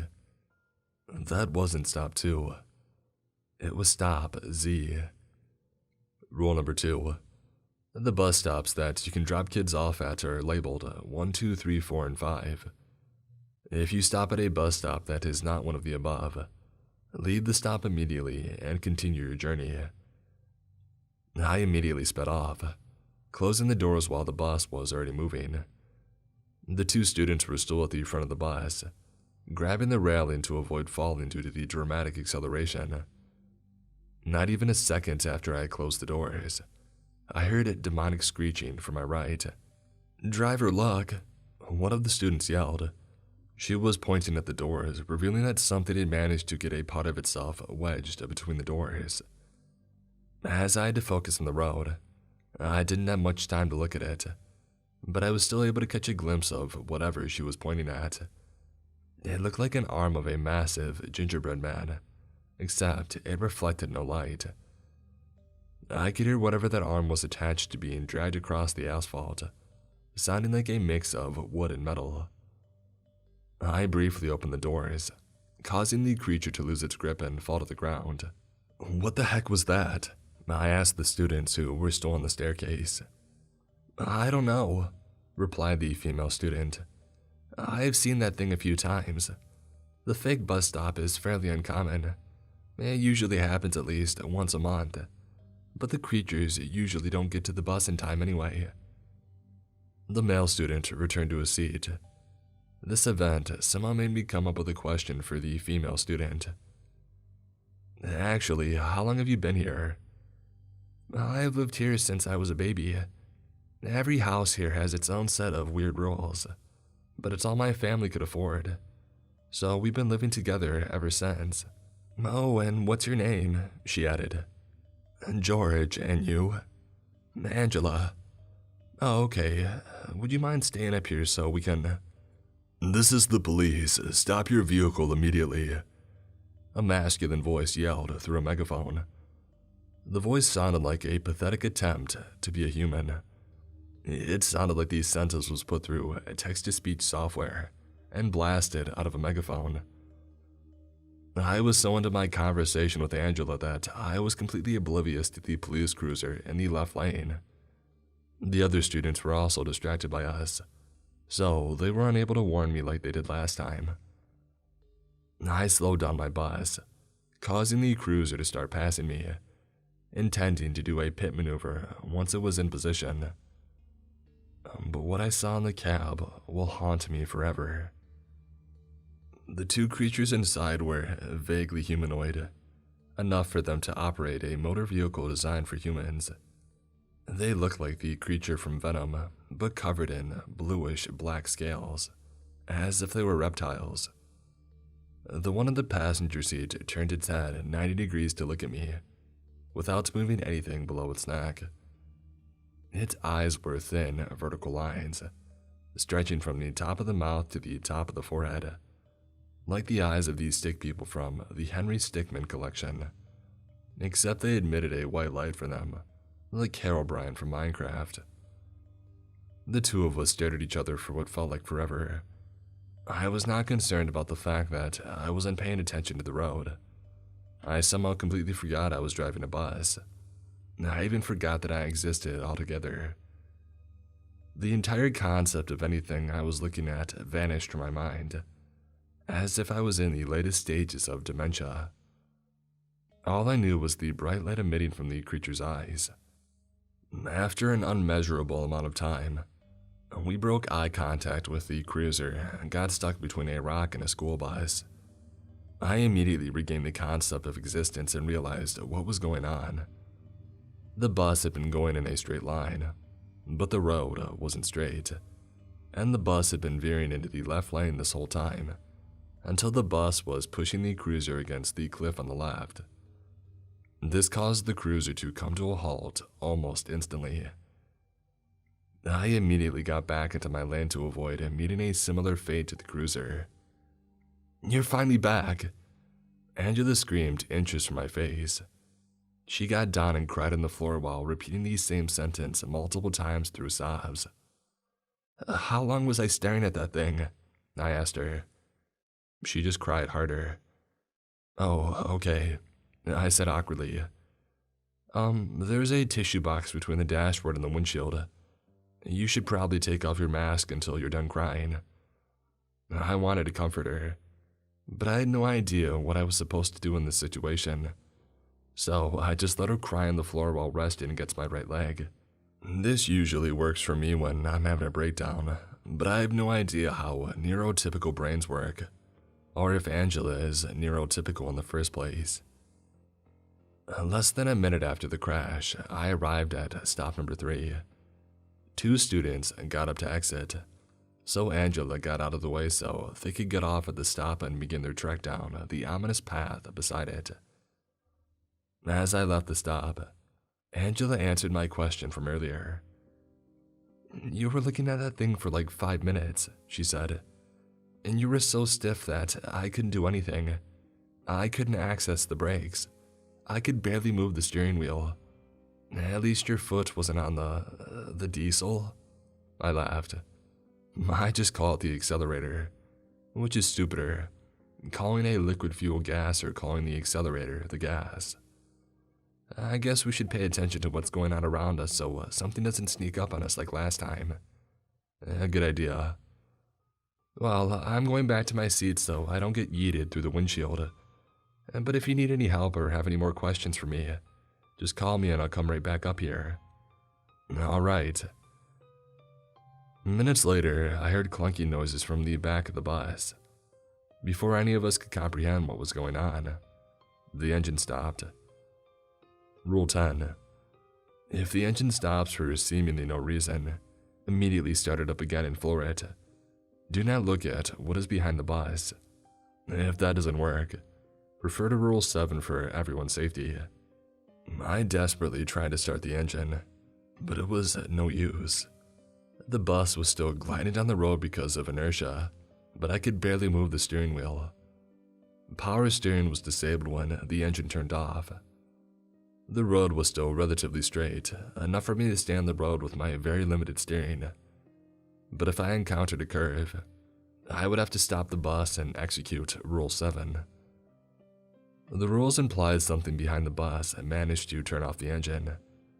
And that's when I noticed a pair of headlights suddenly appear behind me. The unseen vehicle went into the left lane and accelerated until it was beside me. It was the cruiser from earlier. Those guys had turned off their lights and followed my taillights to navigate the road. I immediately stopped looking at it to avoid it being hypnotized again. After holding down the starter for about 10 seconds, the engine finally came back to life and I floored it. The cruiser noticed this and accelerated. Now that I've got my powered steering back, I blindly swerved into the left lane while staring directly ahead. I heard a loud crunch from my left. I looked into my left mirror and saw that the cruiser was no longer following me. The entire chassis was bent with the corner of my bus collided with the back right door. The things attempted to hypnotize me through the mirror, but they were too far away at this point to affect me. Seconds after the crash, I saw stop 4 on the right, but skipped it because the cruiser was way too close to it. The hill was still on the left, but the area on the right was flat enough to fit a few houses. These houses were fairly large, probably about 2,500 square feet on the top 2 floors, and an unknown amount of space underground if they had basements.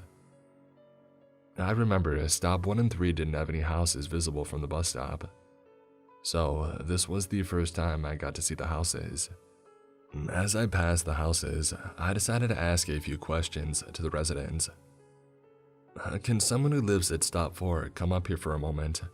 I have questions about the houses." A boy from the seat behind me came up. "How much does it actually cost to live here?" But before I could say anything else, I saw an old man with a cane slowly cross the road. Rule 11. If you see a human on the road, run it over, even if it resembles a loved one. It is not a human. I already had enough faith in the rules at this point to know that it was not a human, but the screeching he made when I ran him over further enforced it. After a short pause, the boy answered my question. $50 a month, for me at least. And yes, we have rules just as weird and terrifying as the ones in here." Oh, wow. It's not as much of a bargain as it sounds. Anyone who lives here is either extremely poor or is oblivious to what they are getting themselves into. Most of the cost is paid with the mental and sometimes physical trauma that comes with living here. Yeah, I've heard the stories about places like this. Definitely not worth it. I doubt you could report any of this to the police or some other authority. My family actually did have to call 911 once. We told the operator that some dude with a gun was in our house. Nobody believes the officers that showed up enforced Fred, the creature that terrorizes the residents at Stop 4, to retreat back to the forest. Maybe we could tell you our story sometime. Yeah, maybe. I'm going back to my seat now. Name's Tommy, by the way. Nice meeting you, Tommy. I would like to hear your stories about your life here sometime. And Tommy was about to return to his seat when he noticed something. Oh crap, roll 9, he yelled. Roll 9. If you see a creature on your right running parallel to your bus, do not under any circumstances open any doors or windows. While it will always run at the speed of your bus, you can confuse it by constantly accelerating and decelerating. Doing that may allow you to get into a position in which you can run it over. This is the only known way to stop it. I looked to the right and I saw it. Running beside the bus doors was a creature running on all fours. It was like a brute version of the creatures in the cruiser. Its arms and legs were nearly identical, and it was running like a horse. The bus was going 40 miles per hour at this point, a very appropriate speed for this road. I sped up, but so did it. Tommy quickly ran back to his seat as the bus was starting to become unstable as I drove way too fast for this road. Now at over 80 miles per hour, the thing was still beside the door, and it had been since I had spotted it. I slowed down, but the creature didn't decelerate as quickly.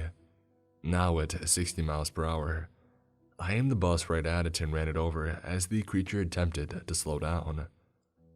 And before I could celebrate, I saw a pair of taillights ahead. The taillights brightened as the vehicle slowed down. They saw me, and this wasn't anything small either. It was a semi-truck. The truck slowed all the way down to 20 miles per hour, forcing me to do the same. I knew the driver was planning something, but I still had no idea what was going on. My questions were soon answered, as a bright light was reflected off the left mirror, darting around the front of the bus looking for my eyes. But with the 40-foot trailer behind the truck, this made the precision required for hypnosis incredibly difficult. It quickly realized this wasn't going to work and it stopped. As I followed the truck, we brainstormed ideas on how to defeat the thing, even citing past experiences with large vehicles like this one. But to my right, above the forest, I saw something unnatural. The mansion. It was at least 2 floors taller than the forest. It was also very large horizontally as well. I didn't know how to describe the building other than saying it reminded me of a woodland mansion from Minecraft, with the way that it was surrounded by the forest and the dimensions. The mansion gave me an idea. Hey guys, are the mansion owners allied with the creature driving the truck? I don't think so, replied Angela. I rarely see them interacting if they do. It's usually hostile, though they're not as aggressive as they are to us. Oh, good. You're going to make the mansion owners attack the truck, aren't you? I heard Tommy say. Exactly. Well, just get as far away from the truck as you can so they don't see you too, replied Tommy. All right. I turned off my lights once we were about 500 feet away from the mansion. The truck driver looked back at us through the mirror for a few seconds. The light illuminated the cab, as if the driver was trying to say, I know you're still back there, you idiot. As we slowly approached the mansion, I let the bus slow down so I could gain some distance from the truck. I didn't touch the air brakes to avoid being heard by the truck driver. It may have known I was still behind it, but it didn't know how far away I was. Once I was about 200 feet away, the bus was down to 2 miles per hour. I pulled the parking brake, causing the bus to come to a halt silently. The truck was oblivious to what I was doing and it was still going forward, very slowly for some reason. It seemed that it was trying to stall me until reinforcements arrived. We all got our sunglasses to protect our eyes from what was about to happen, ready to put them on at any moment. The moment the truck's light struck the road in front of the mansion, it happened. For the split second I saw the light at full force. My vision was already being obstructed by spots, as if I had been staring at the sun for several minutes. Even with the sunglasses, it still bothered my eyes to look at it. The light swarmed the truck like bees that had their hive disturbed. While the owners were distracted, I put the bus into reverse and I floored it.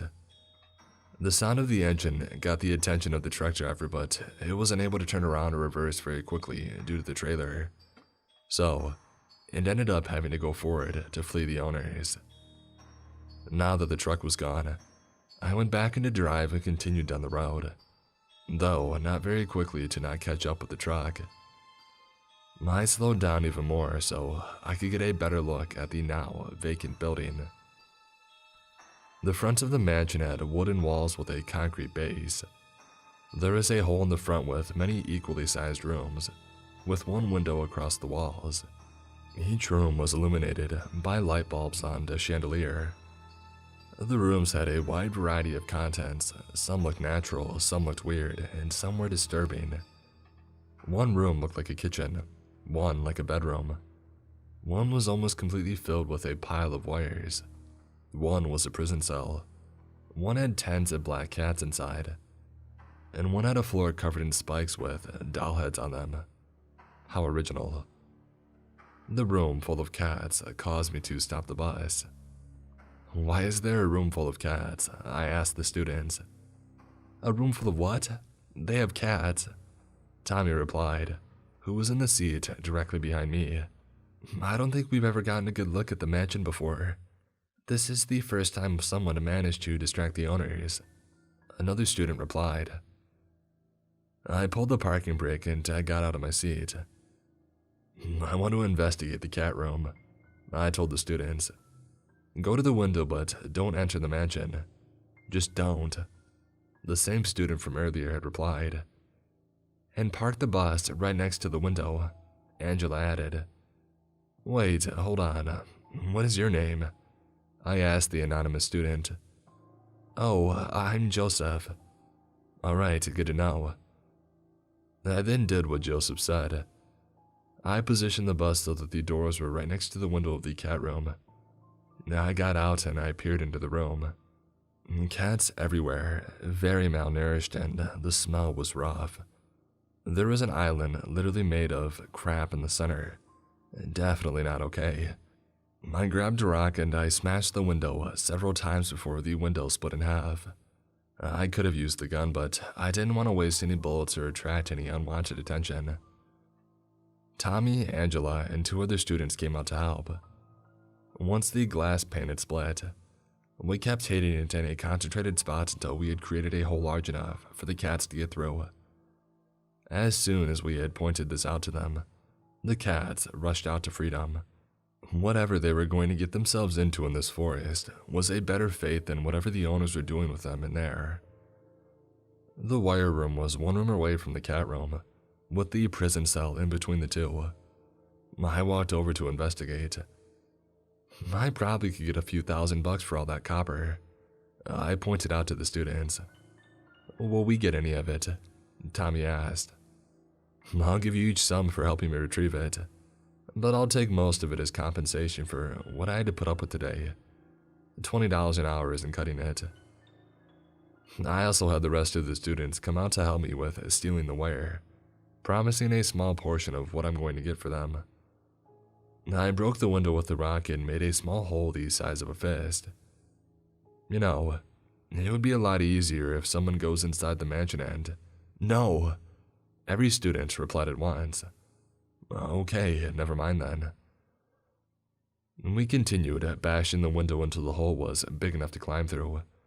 We managed to load all the wires into the bus before the owners returned. Even if they did return before they were done, we had already set up a place to hide. The students then organized the wire once we were already on the road. As I was about to arrive at stop 5, I saw the owners returning from their mission. I quickly put on my sunglasses as I floored the bus and blindly drove through the light. However, the owners were not interested in me, and they continued their journey home. It seems that they only attacked those who disturbed them, and somehow driving by their mansion does that. They still had no idea that I had freed their cats and stole their wire, and even when they find out, they'll have no idea who did it. I arrived at stop 5 a minute later, and dismissed Joseph and 4 other students. This bus stop was similar to stop 4, with very similar houses as well.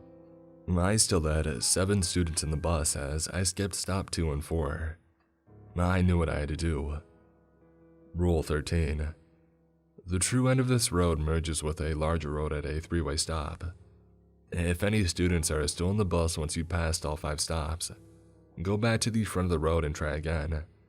Keep doing this until all students have reached their stops, or if you get too tired to continue. I sighed as I left the stop. "You know you're going to have to drive down this road again, right?" Tommy asked. "Yeah, I know." "Hey, at least this time you'll be more prepared. And you know that there's a fake bus stop between stops 1 and 2. And you know that the mansion is between stops 4 and 5.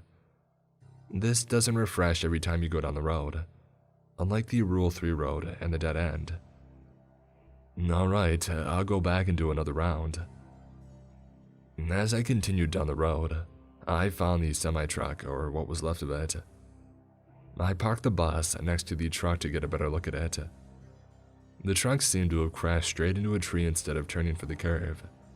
The trailer's walls were partially melted, causing the roof to collapse onto the burning wooden crates inside. The body of the truck was completely destroyed, with only the chassis and engine block still being recognizable. In the melting remains of the cab, I saw the charred skeleton of the driver. It's terrifying to think that could have been me. "Holy crap," a student muttered. Tommy and I got out of the bus and walked to the side of the truck to further investigate what the heck had happened here. Looking at the vague remains of the truck, I determined that the skeleton was in the bed at the back of the cab. I theorized that the owner's blinding lights caused the driver to be unable to see the road, and was therefore unaware of the curve. After the crash, the driver hid in the back of the truck in the fetal position, as the owners brightened their lights to the point that the heat literally melted the steel body of the truck. This, combined with the fuel tanks that were set on fire, burned the driver to the point where it was just a skeleton. "Are we looting this one too?" Tommy asked. "I don't think there's anything valuable that's still intact. I'm just investigating what the heck happened here." "Look man, I'm just as horrified as you are. I've heard of disappearances related to the mansion owners, but I've never seen what happened to them.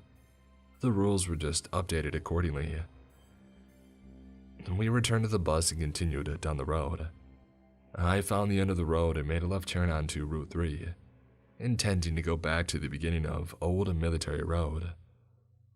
Not long after I got on the road, I heard a student scream, "What the?" She was interrupted by her own choking. "George, stop the bus now," Tommy instructed, as if I wasn't already doing that. I got out of my seat and looked back to see several students fighting a wire that was strangling the student. The wires had come to life and were crawling around like snakes. We evacuated the bus and I locked the doors hoping that they couldn't unlock them. Once we were outside, I freed the student from the wire that was choking her. I then inspected that wire and saw the copper bending and contorting on its own. The wires were fiddling around in the driver's seat, but they couldn't start the bus because I had the keys. "Now what?" a student asked. "I could call 911, I replied. "And what are you going to tell them? That we're being attacked by copper snakes?" Tommy asked rhetorically. I paused for a moment before I had an idea. I dialed 911. "911, what's your emergency?" There are these snake things on my bus. I managed to trap them all inside, but I can't get rid of them." "And what's your address, sir?" I'm on Route 3 near the spot where Old Military Road merges onto the highway.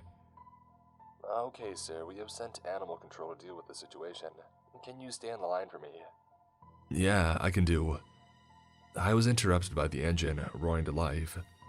How? Sir, what is going on? The bus accelerated and drove into a guardrail on the side of the road at an angle, and was pushed back onto the road by the guardrail. The bus continued accelerating as fast as it could, while scraping against the guardrail to guide it down the highway. What? The snakes just hijacked the bus. Tommy spoke for me. The operator tried her best to stay professional, but she couldn't avoid letting out a chuckle about how ridiculous this situation was. Okay, we're going to deal with that as well. What direction is the bus going?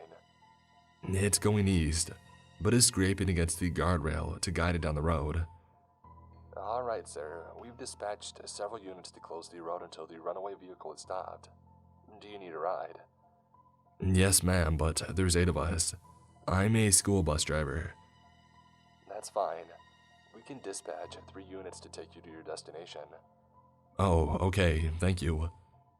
You're welcome, sir. A few minutes later, 3 police cars arrived. I told the officers to take us back to the bus yard. As we drove down the highway, we found the bus. The wires had figured out how to use the steering wheel, but still had no idea what they were doing.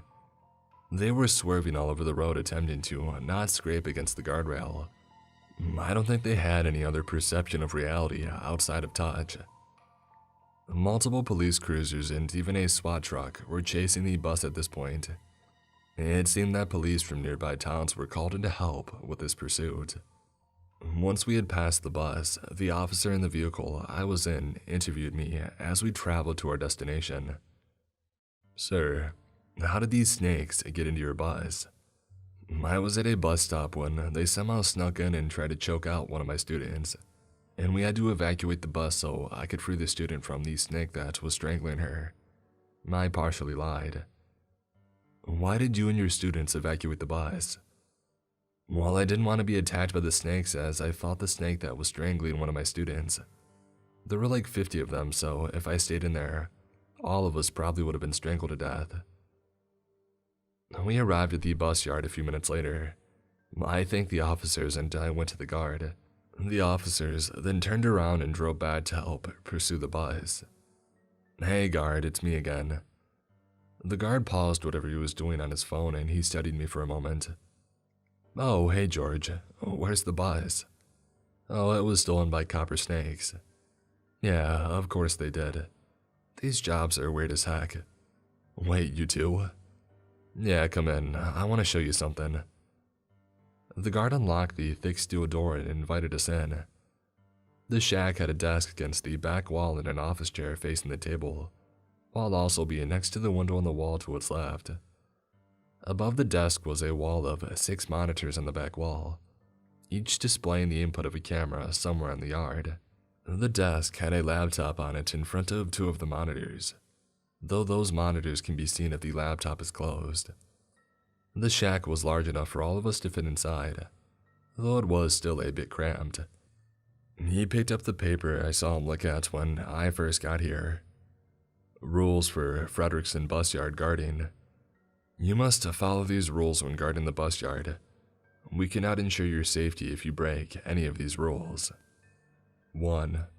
Only the following people are permitted to enter the bus yard: Ernest Frederickson, Anna Evergreen, Harry Williams, George Redwood. If someone arrives that identifies as someone not on this list, hold them at gunpoint until they leave or you have to shoot them to defend yourself. 2. If a bus or other vehicle in the yard starts its engine for no reason, close the metal shades on the window and wait until it turns off. It may attempt to accelerate, but all buses and vehicles should be in park, so this won't work. Do not, under any circumstances, make your presence known until the engine stops. 3. If one of the monitors starts showing static, smash it with a crowbar that we provided for you if possible. If you are currently experiencing Rule 2 at the same time, unplug the power strip all the monitors are powered by, and get as far away from the monitor as you can without exiting the shack. Keep track of which monitor was showing static earlier, such as putting a sticky note on it. Once Rule 2 ends, smash the monitor before turning the rest of them back on. 4. At any time, a man may show up thinking your shack is a snack bar. Give him something to eat, or you'll be the snack. If you cannot give him a snack due to Rule 2, call us and continue hiding until we've dealt with the situation. 5. If the sun turns red, don't look at the sky for a prolonged period of time. You won't die, but the red sun will literally destroy your retinas if you look at it for more than a few seconds. The same may happen if you look at the sky, though it'll take a little longer. Both of these are safe to look at through a camera, and pictures taken of the sky or sun cannot harm you, but they can damage the camera similar to how they can damage your eyes. 6. Don't sleep on the job, just don't. If you get too tired to continue your shift, alert us and we'll send someone to take your shift. Only leave once your replacement has arrived. Do not trust your peripheral vision if this happens. 7. If you see a shadow figure roaming the nearby area, pretend that it doesn't exist. Do not let it know it has physically entered our world. 8. At around 3 a.m., your mother may show up and ask you about your job. She'll look like she does in the present, but if she's dead, she'll look like she did shortly before her death. If you're adopted, your biological mother will show up and act like she knows you. If this happens, pretend you don't know her and tell her to get out. After I read it, the students took turns reading the rules for themselves. As we were doing this, my bus showed up. It took a while to get it here as it kept hitting those things along the way. The bus was still being chased by several police cruisers and the SWAT truck. We got out of the shack and watched as the wires completely ignored the nearby curve and drove into a tree. They then turned the steering wheel as far right as it could go, before reversing into the same tree again. The bus accelerated forward, swerving all over the place as it drove across the road and right through the fence, only stopping when it struck one of the buses. The wires paused for a moment before they were about to continue their reckless journey. However, the hood was still open from when the engine was disabled by the creatures from Old Military Road. So, one of the officers pulled out a shotgun and shot the engine repeatedly. The most American thing I've ever seen. This actually worked as one of the bullets sliced the serpentine belt, causing the bus to lose several important functions. The wires reversed back onto the road in a straight line, as they no longer had powered steering. It continued driving, but it couldn't do much due to the lack of powered steering, and the engine eventually overheated and stopped right before it struck that same tree again, this time causing it to fall over and collapse onto the roof of the bus. As the wires were trying to figure out what was going on, the officers investigated the bus. The guard, the students, and I got closer now that the bus could no longer run us over. The officer that had interviewed me earlier saw us approach the bus. "You call these things snakes?" he asked me rhetorically. "If I told you my bus was stolen by giant copper worms, you would have not believed me," I replied. "Yeah, good point.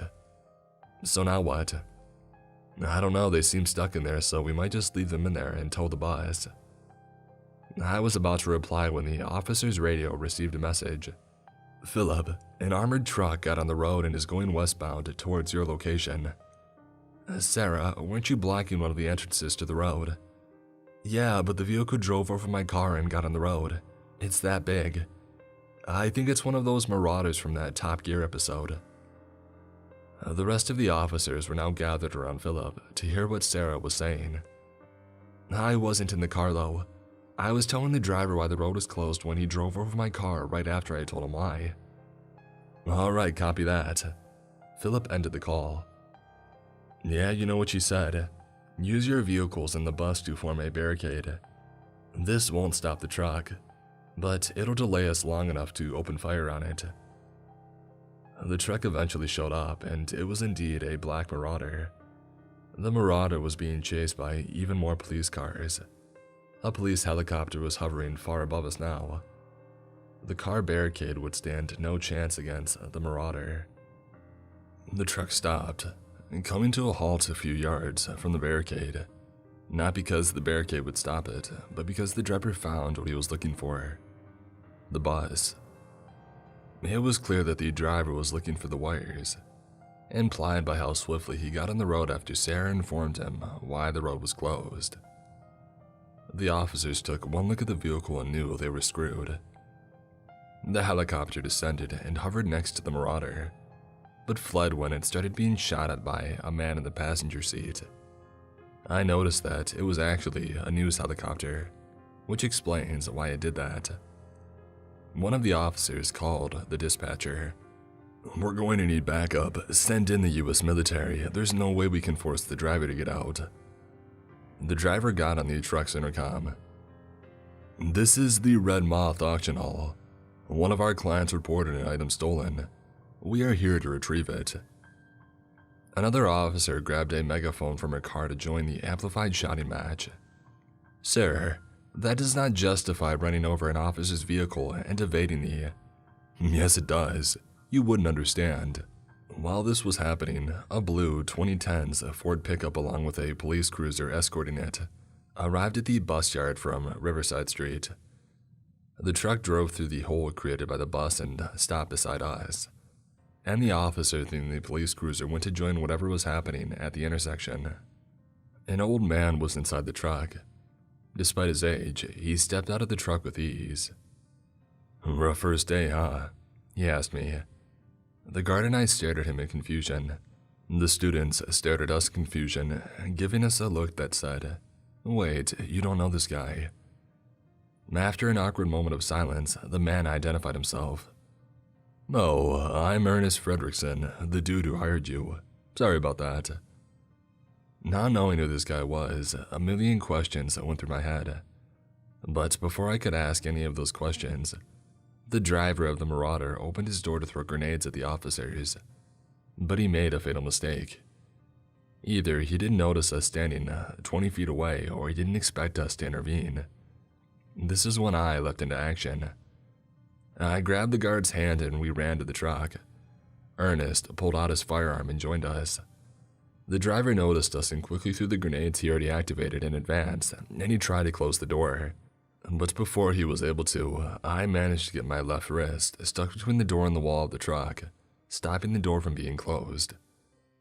The driver attempted to repeatedly slam the door on my wrist, hoping that I would remove it because of the pain, but I didn't. While this was happening, the guard and Ernest opened fire at the driver.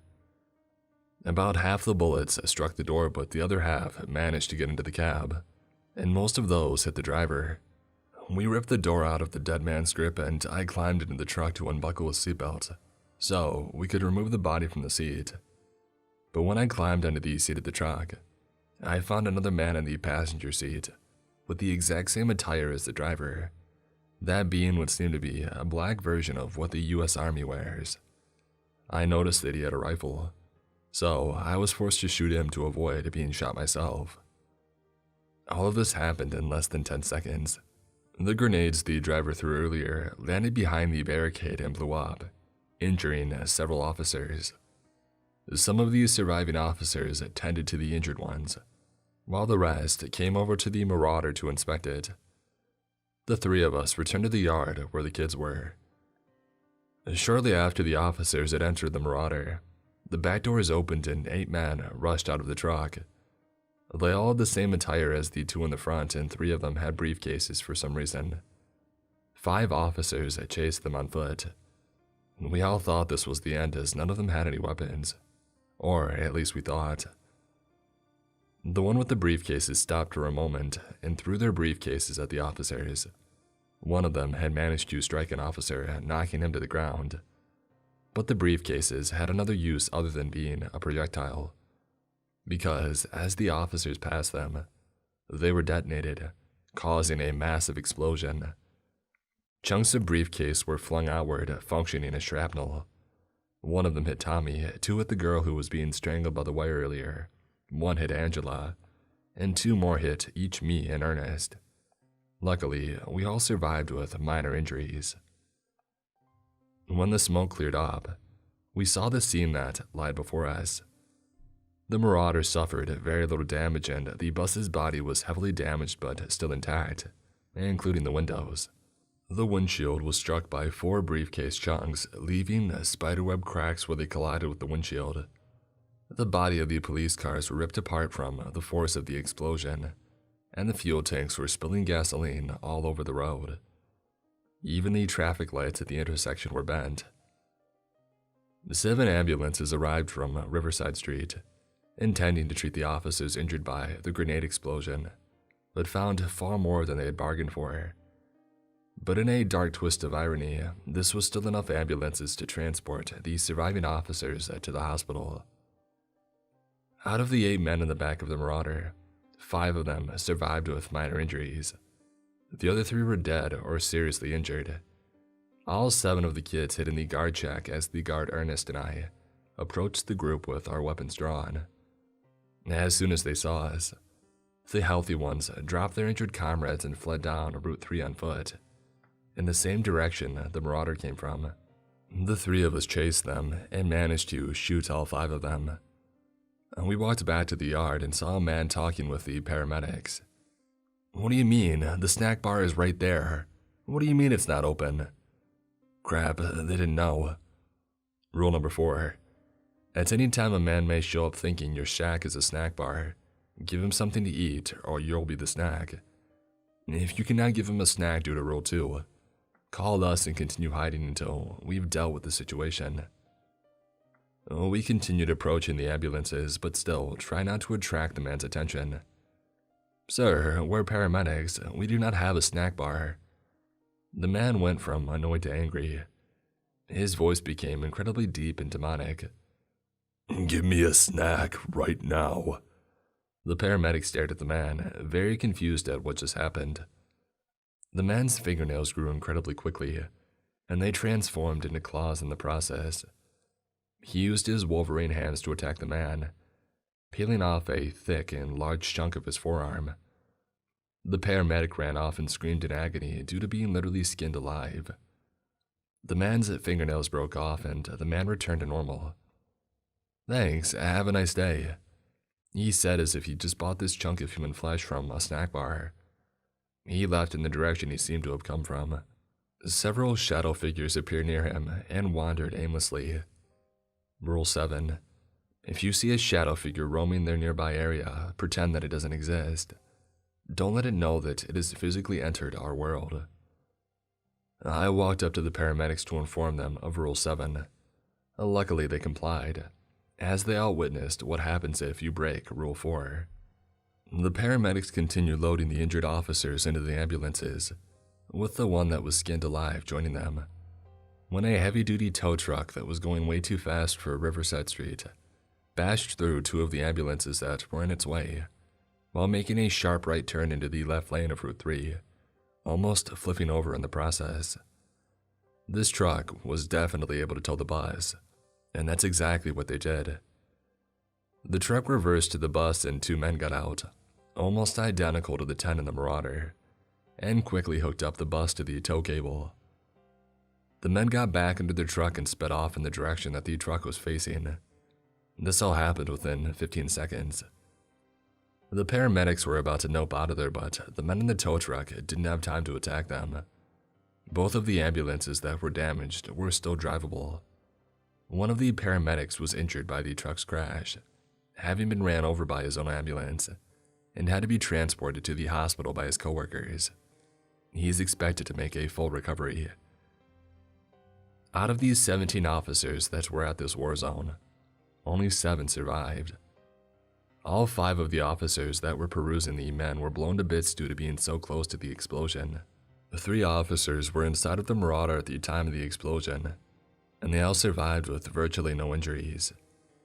7 officers were injured by the grenades. Out of them, 4 were declared dead at the scene, 2 died on the way to the hospital, and only 1 survived. She is severely injured but is expected to make a full recovery. Out of the 4 officers tending to the injured 7, 1 died at the scene, 1 was critically injured. and the other 2 survived with minor injuries as they were behind the bus at the time. The one that was critically injured is also expected to make a full recovery. I don't know where the other 6 officers were at the time of the explosion, but they all died at the scene. When interviewed, I told them what happened and explained that I said snakes because they wouldn't believe me if I told them the truth. The only difference is that I said a pile of copper wires was next to a bus stop and they invaded the bus. The students all told the same lie. Ernest, the guard, and the surviving officers backed up my story saying that there were wires in the bus. None of us were charged with anything, and the 3 of us that raided the Marauder were praised for our bravery. All 10 of the men died at the scene. Their bodies couldn't be identified. The Marauder was impounded by the police. Its license plate revealed that the vehicle was registered under the name Alfred Cornell, with the address being resident somewhere in Maine. When the police went to that location, they found an empty lot in a semi-remote location, with nothing on it other than a brick wall that was 20 feet long, 8 feet tall, and 1 foot wide. The tow truck and my bus were never seen again, for now at least. Ernest tried to track down the bus, but its tracker was disabled somehow.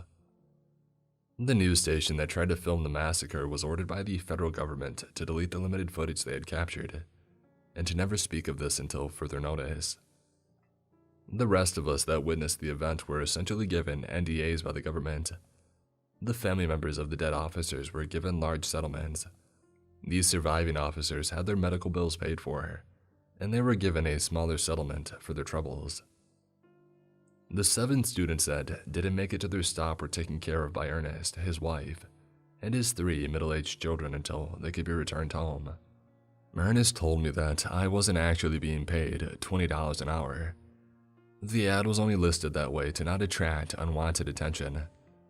I was actually being paid $200 an hour, and he gave me a $1,000 bonus for my troubles today. The guard's wage was also multiplied by 10, and he also got a $1,000 bonus. I told Ernest what actually happened, and we now have a 14th rule for the bus drivers. Rule 14. Do not steal from the mansion owners, because they will find you, and they will do whatever it takes to get their stuff back.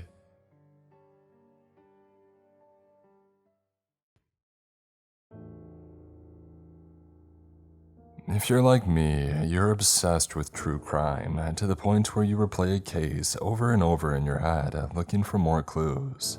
But sometimes at night, I just need to take off my detective hat and relax. And that's when I listen to Soothing Sleep. Soothing Sleep takes you on an immersive journey full of visualization, and it includes a special breathing technique to help you relax and get comfortable. Certain journeys include a cozy train ride, a stroll through the Smithsonian, tours of European cities, scenic rainforest hikes, luxury cruises, and a visit to outer space. There's no hassle of downloading and paying for a new app. It's available for free wherever you listen to your podcasts. New episodes release every Tuesday. Just search for Soothing Sleep. Again, that's SOOTHING SLEEP. From following clues to falling asleep, Soothing Sleep will ease you out of your head and into your dreams.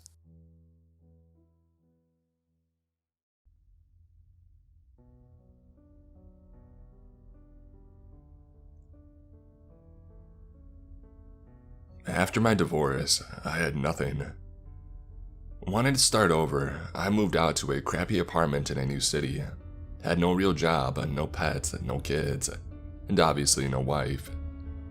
No real connections to the rest of the world. I was just existing. I was constantly applying to any job that I could find, and I had landed a crappy job in a crappy cafe, serving crappy coffee to crappy people. I was bored and miserable, and despite only recently relocating to another city, I needed a more drastic change. And now, the jackpot is hit. Amidst all those random applications that I had submitted, was one for a fire lookout in the middle of the woods. No prior experience needed. That's right, a fire lookout. And those people who live isolated in a 70-foot tower in the middle of the woods, looking out for fires and knocking on campers. Despite all of the weird applications that I submitted, I remember filling this one out because I found it odd as it stated the role was currently filled, but they were accepting applications in case it suddenly became available. I remember thinking, weird, but going for it anyway. And now, I've got the job. I got a phone call from a gruff-sounding guy who told me the pay, and that I would be living in the tower until the end of summer, so around 2 months. He also told me that it was imperative that I start right away, providing me with directions and informing me that I would be starting tomorrow if I accept, which I did. So here's to a fresh start. I've just parked my car in the furthest point that it can possibly go, and now I'm going to have to hike to the tower. It's just past 8 AM, and Mark, the guy who gave me the call, said the hike would take about 4 hours. So I'm setting off now expecting to be there for lunch. Mark assured me there would be a full stock of food at my tower, my new home, and that I would be able to radio the nearest tower, where I would receive the lowdown on how everything works.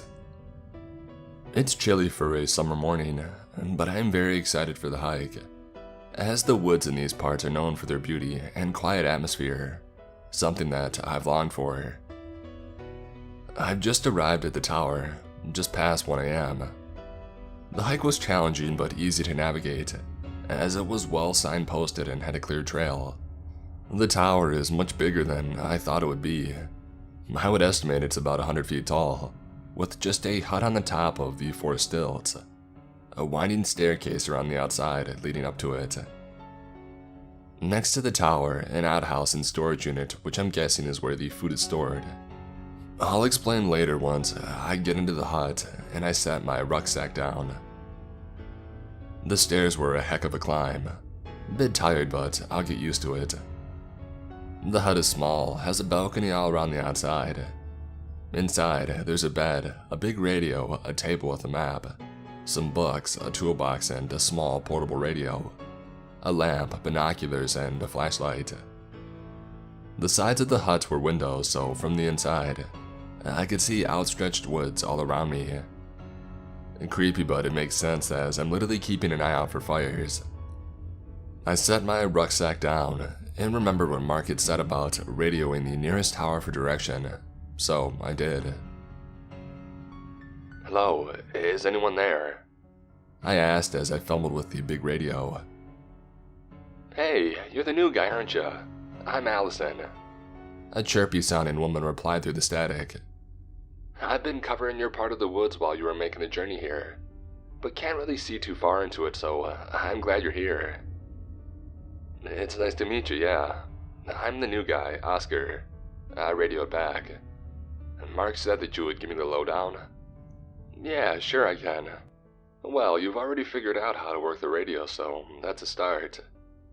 The toilets are at the bottom of the tower, and so is the food stock, which gets topped up every week by Mark or her son. As for the actual job, it's a lot of looking around making sure nobody is camping at night when they shouldn't be, and making sure no fires are started," Allison went on. "Also making sure the paths are all clear, but it's all in the handbook, which should be on your desk. Give that a read." "Thanks, Allison. I'll give that a shot and I'll get back to you," I enthusiastically said. "I'll radio you if I have any questions." No response. Cool. She seems pleasant enough. I reached for the handbook and I began flicking through it. It basically said everything that she had just told me, just in more mumbo-jumbo technical terms. But I'll study it back to front to make sure that I do a good job. As I flicked through, a piece of paper fell out of the handbook. It was lined paper which had been handwritten in blue ink. The handwriting was messy, almost frantic. The paper read, "Rules to avoid the smiling lady. 1. If you see a woman in the woods with a manic smile on her face, don't approach her or draw attention to yourself. Return to your tower. 2. If your radio goes off and it's anyone except your closest tower, don't answer it, no matter what you hear. 3. If you hear a woman crying between the hours of 1 a.m. and 4 a.m., ignore it. 4. At night, always sleep with your lamp on. If it starts to flicker, quickly run to turn on your main light until morning. If your lamp flickers off completely before you can do this, hide under your bed until morning. 5. At night, if you hear someone running up the stairs to your tower, also turn on the main light until morning. If you don't do this by the time that she's at the top, it's too late. 6. If you wake up and see the smiling woman staring at you through your window, hide under your covers and hold your breath. She will come into your hut and you will feel her breathing right above you, as if she's hovering over you. Do not breathe. This will only last for a few seconds. Once you feel her leave, turn on the main light until morning. 7. If you hear any scratching at any point, either on your hut or by the outhouse, turn off all radios and hide under your covers until the scratching stops. 8. If you are investigating a campfire at night, and upon your arrival you hear a woman scream, run back to the tower as fast as you can. 9. If at any point you are returning to your tower, and you notice someone else inside it, run.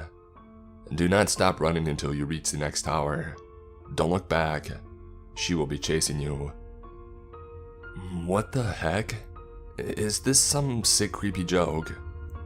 I reached for the radio to ask Allison about the weird rules I just found. But I don't want to be that new guy who fell for the prank and just gets made fun of for being creeped out. So I'm just going to leave it. Instead, I'll explore the area a bit and finally eat some food and get settled in. Good night, dude. Allison radioed in just as I was drifting off to my first night. I jolted out of sleep with a fright and hastily radioed back. Night, Allison. Thanks for the help today. My first day was done. After eating, I had explored the woods and became acquainted with the machete used for clearing paths, which was a great stress relief. I had also read up on some of the laws of the woods and further responsibilities of the job. Allison had popped up occasionally just to check in, but I never brought up the weird rules that I found. But now, I was wide awake, probably from the fright I had gotten from the radio that she gave wishing me good night. I stood up out of bed and I looked around me, seeing nothing but the forest. It was dark and creepy, but the darkness was a good thing. No fires. I knew that at night there were other watchers. Less were needed as fire is much easier to spot at night, but it was still important that I knew what to do if it was me who spotted one. I was just about to hop back into bed when I heard a scratching noise. That's strange, but it's probably an animal down by the storage box, scratching and trying to get in. Jumping into bed, tired after the first day, I reached down to turn my lamp off. Just as I do this, the scratching got faster, almost as if whatever is making it is getting excited. I move my hand away from the light switch and the scratching slows down. That's weird. What else is weird is that the scratching seems almost methodical. It has a rhythm to it. Suddenly, both of my radios started to emit a high-pitched noise. What the heck? Crapping myself, I hopped out of bed and turned on the portable radio. And just as I was fiddling with the big radio, I caught a glimpse of the list of rules that I had seen earlier. There was something about scratching, wasn't there? Oh crap. I'm not the superstitious type, but I'm not taking any chances, so I quickly grabbed the list. Rule 7. If you hear any scratching at any point, either on your hut or by the outhouse, turn off all radios and hide under your covers until the scratching stops. No. I turned off the big radio and I jumped under my covers. What the heck, man? I could still hear the scratching, but it sounded closer. It sounded like it had gone from being a distant noise to being right on the wooden door of my hut. It was weak now, as if whatever was making it was lightly dragging their fingernails along the doorframe. I ain't moving. What the heck is it? It's the next morning. I had eventually fallen asleep under the covers last night. The scratching had stopped, but I didn't move from my covers at all, eventually letting tiredness take over. Looking back, I feel kind of stupid. I'm in the woods and there's a ton of animals and radios can pick up all types of feedback. I guess it makes sense that the first night was the hardest, trying to adjust to living 100 feet up alone in the middle of the woods. Ah well, I'm going to make the most of the day today. I'm sure the rest of the nights will be much less eventful. I can't stop thinking about that scratching noise last night. What was it? It has to be an animal, right? God, I hope it's an animal. I'm also trying not to think about that list, but man, it's hard not to. I brought it with me just in case, although I feel sort of silly doing it. I bet it's a prank. It's only my second day and I'm already being pranked. My mind is racing around the place. Anyways, I'm currently on patrol, just walking some of the routes and pathways, making sure nobody is camping in any of the openings. It's getting dark, so I think I'm going to head back. I'm just about to take a turn that will circle me back to my tower when I catch a glimpse of a campsite. Here we go, my first real task. Telling campers that they have to pack up and leave. This area is for hiking only. I head on over. The campsite has been set up in a large clearing in the trees. There's just a single reddish-yellow tent and a dried-out fire pit. Hello? I call out. You can't be camping here. It's for hiking only. Silence. No reply. I walk closer to the campsite. Veering towards the fire pit in case something jumps out of the tent at me. I'm such a wimp. I call out again. Hello, is anyone there? Nothing. That's when I start to feel weird. Something didn't feel right. I can't explain it. It was just off. I'm sure whoever has set this up is just hiking and will be back. But it's already almost dark, which made me worry. Wait, there was a rule about this, I think. I took the list out of my pocket and I quickly scanned it. Sure enough. Rule 8. If you are investigating a campfire at night, and upon your arrival you hear a woman scream, run back to the tower as fast as you can. Okay, well, not okay, but okay. I've not heard a scream, it's just an empty campsite. There isn't even a live fire. I'll radio Allison. Allison, hey, there's a campsite here, no fire but no people either. What should I do? Whereabouts is it? Allison replied instantly. I gave her my coordinates after referring to the map, which I had used my flashlight to view as it was getting to be complete darkness. I got it. It's just on the edge of my zone. I'll head down there now. You just go back to your tower, okay? Allison responded. Alright, you sure? I asked. Positive. Head back, be safe. Okay, she's the pro.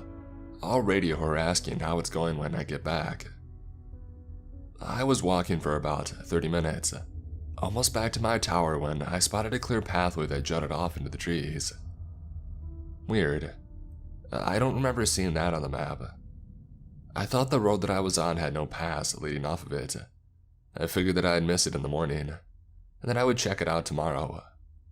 I trudged on back to my tower. Once back, I sat at my desk, just staring at the rules. I hadn't asked Allison about them. I don't want to unless something else weird happens. Tonight wasn't even weird. I just found an empty campsite. No woman screams like the rules warned. I've been sitting there reading the rules for about 20 minutes when my main radio goes off. Hey Oscar, I've dealt with the camper. He says that he was taking a dump by some trees and wasn't aware that he wasn't allowed to camp here. Allison explains. He must have been doing his business when you were by the site. I'm walking him to his car now. All good. Okay, thanks for dealing with that. Good night. I respond. feeling bad that she trekked all the way out there for that as I got into bed. It's the next afternoon. Last night was fine, no issues. I'm feeling more safe and secure now and have left the list on my table today. I've spent the morning eating a lot. I think my appetite is growing due to all the walking around. I've just been staring a lot out of the woods from my tower, which is calming. It's time for my late afternoon rounds to make sure that nobody is camping. But first, I want to check out that weird trail that isn't on any maps. I get to it quite quickly. It's relatively close. And sure enough, it's as clear a trail as any. It's as if it had been maintained just as well as the main ones. I trudge along it, not expecting much. It's a bit downhill, but not a hard walk. I've been walking for about 5 minutes, and I think that I can see the end of the trail. And that's all I see. Just an end. That's kind of crap. This leads to literally nothing. Just a wall of trees. I'm just about to turn back when I see it. There's a small red handkerchief around the branch of a nearby tree. Interesting. I walk up to it, and just as I approach it, I see another one, slightly deeper in the woods, and behind that, another one. Oh heck, am I about to be an idiot and walk right into a serial killer's trap by following these. Almost as if I wanted to prove to myself that I'm not a wimp. I'm going to follow them. I've gone past 5 handkerchiefs, each plain red with no inscriptions or anything, and I'm about to reach another. The difference is that this one is on the ground, the rest were all on branches. Past this one, I can't see anymore. That's a bit annoying, sighing as I reach down to pick up the last handkerchief and inspect it. What the heck? This is tied around something wooden and kind of heavy. I heave it up. Dirt rises off a wooden door as it reveals a small bunker. This is sweet. It's literally about 10 feet deep and 10 feet wide. Has a ladder on its wall by where the door was lifted. I shine my flashlight in and I can see a sleeping bag on the floor below, and a camera, that's it. I climb down the ladder. It was sturdy, it felt like it had been crafted well. In fact, the whole bunker was pretty clean for being an underground bunker. But there's literally just a sleeping bag in there, and a camera with the charger plugged into the camera itself, but obviously not to any wall sockets as it's in a bunker. I pick the camera up and I try to turn it on. It's dead. It's a relatively modern camera, has a screen to view pictures on one side which seems fine other than a slight crack. The main lens on the camera though has been smashed. Looks like its days of taking pictures are long over. I'm charging this when I get back to my tower. I'm excited to see what's on it. I'll radio Allison about it when I get back, otherwise she'll know that I'm starting my actual rounds late. You'll never guess. That campsite from last night is back. Heck, it looks like it never left. It's exactly where I saw it last night. Has this guy come back thinking that he could sneak back to the exact same spot? I'm literally looking at the same reddish-yellow tent in the same position. The only difference is that the campfire is lit this time around, which was the only other light provided other than from a flashlight. Annoyed, I figured I would deal with this guy and then radio Allison the good news, that I had dealt with it myself. I march up to the tent, and reach to pull back the cover. I don't care if I give him a fright. He shouldn't be down here and he knows that. I pull the cover off. Wait, what? There is nothing in the tent. I mean nothing.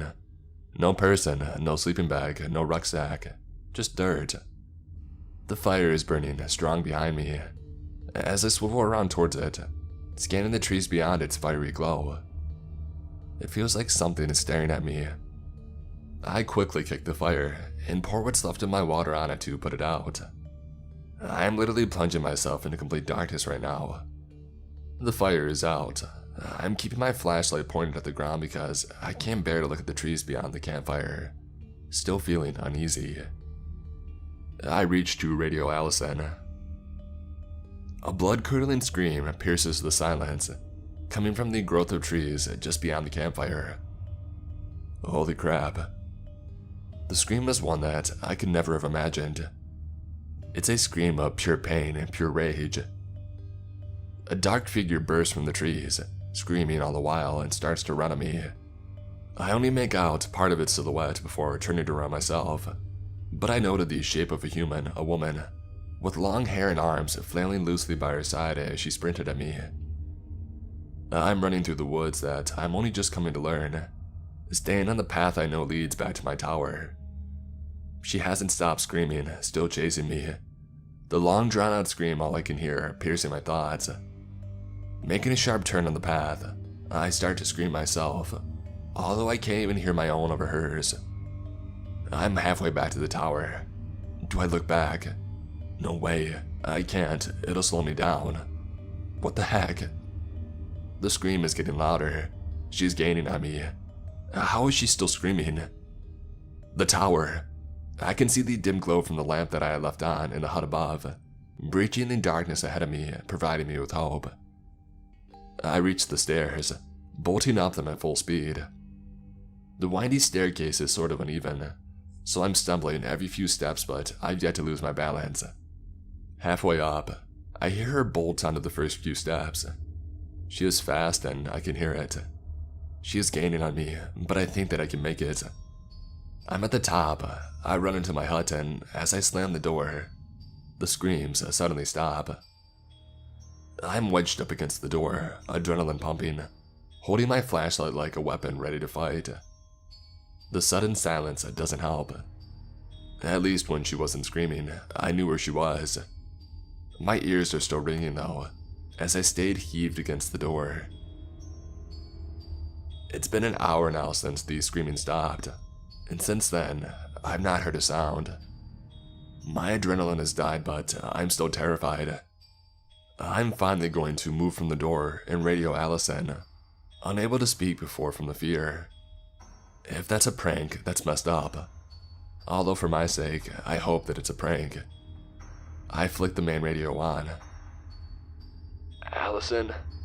I anxiously gasp. Allison, please answer.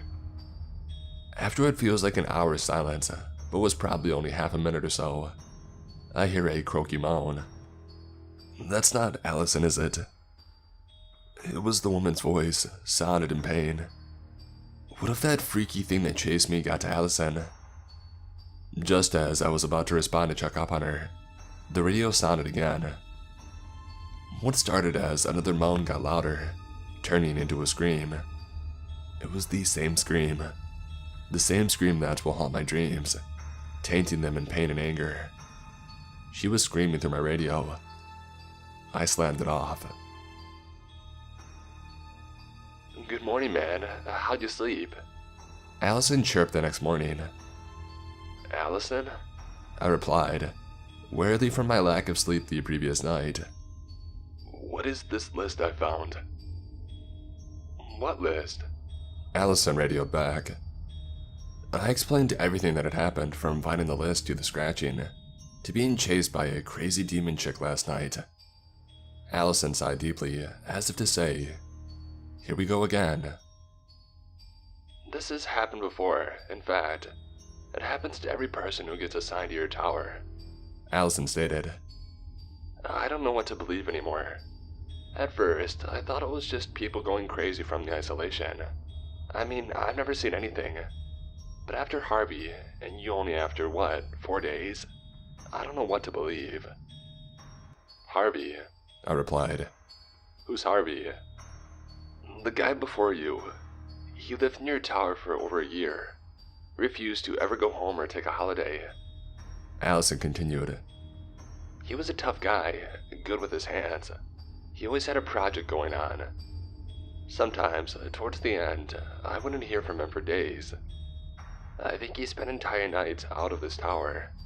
No idea where he went though. Towards the end, I asked.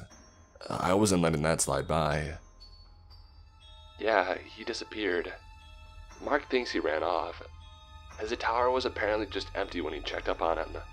No bags and no belongings, no Harvey. But I don't know. Why would he just quit after a year of refusing to leave the woods at all? Allison continued. But in the months leading up to his disappearance, he became obsessed with a smiling lady, claimed that he would see her at night, but he never went into detail. If I questioned him, he would just stop replying. Like I said, he didn't talk to me much. But him leaving didn't explain why the job advertisement stated the job may suddenly become available. So, I questioned Allison on that. I don't know about that, she replied. I've been working here for 2 years and Mark still never tells me anything. And who worked here before Harvey? I pondered. Another guy, Rick, Allison said. He left a few days after I started. But he asked me once if I had seen a woman in the woods. A woman that smiles. I said no, and I thought nothing of it. I thought he was weird.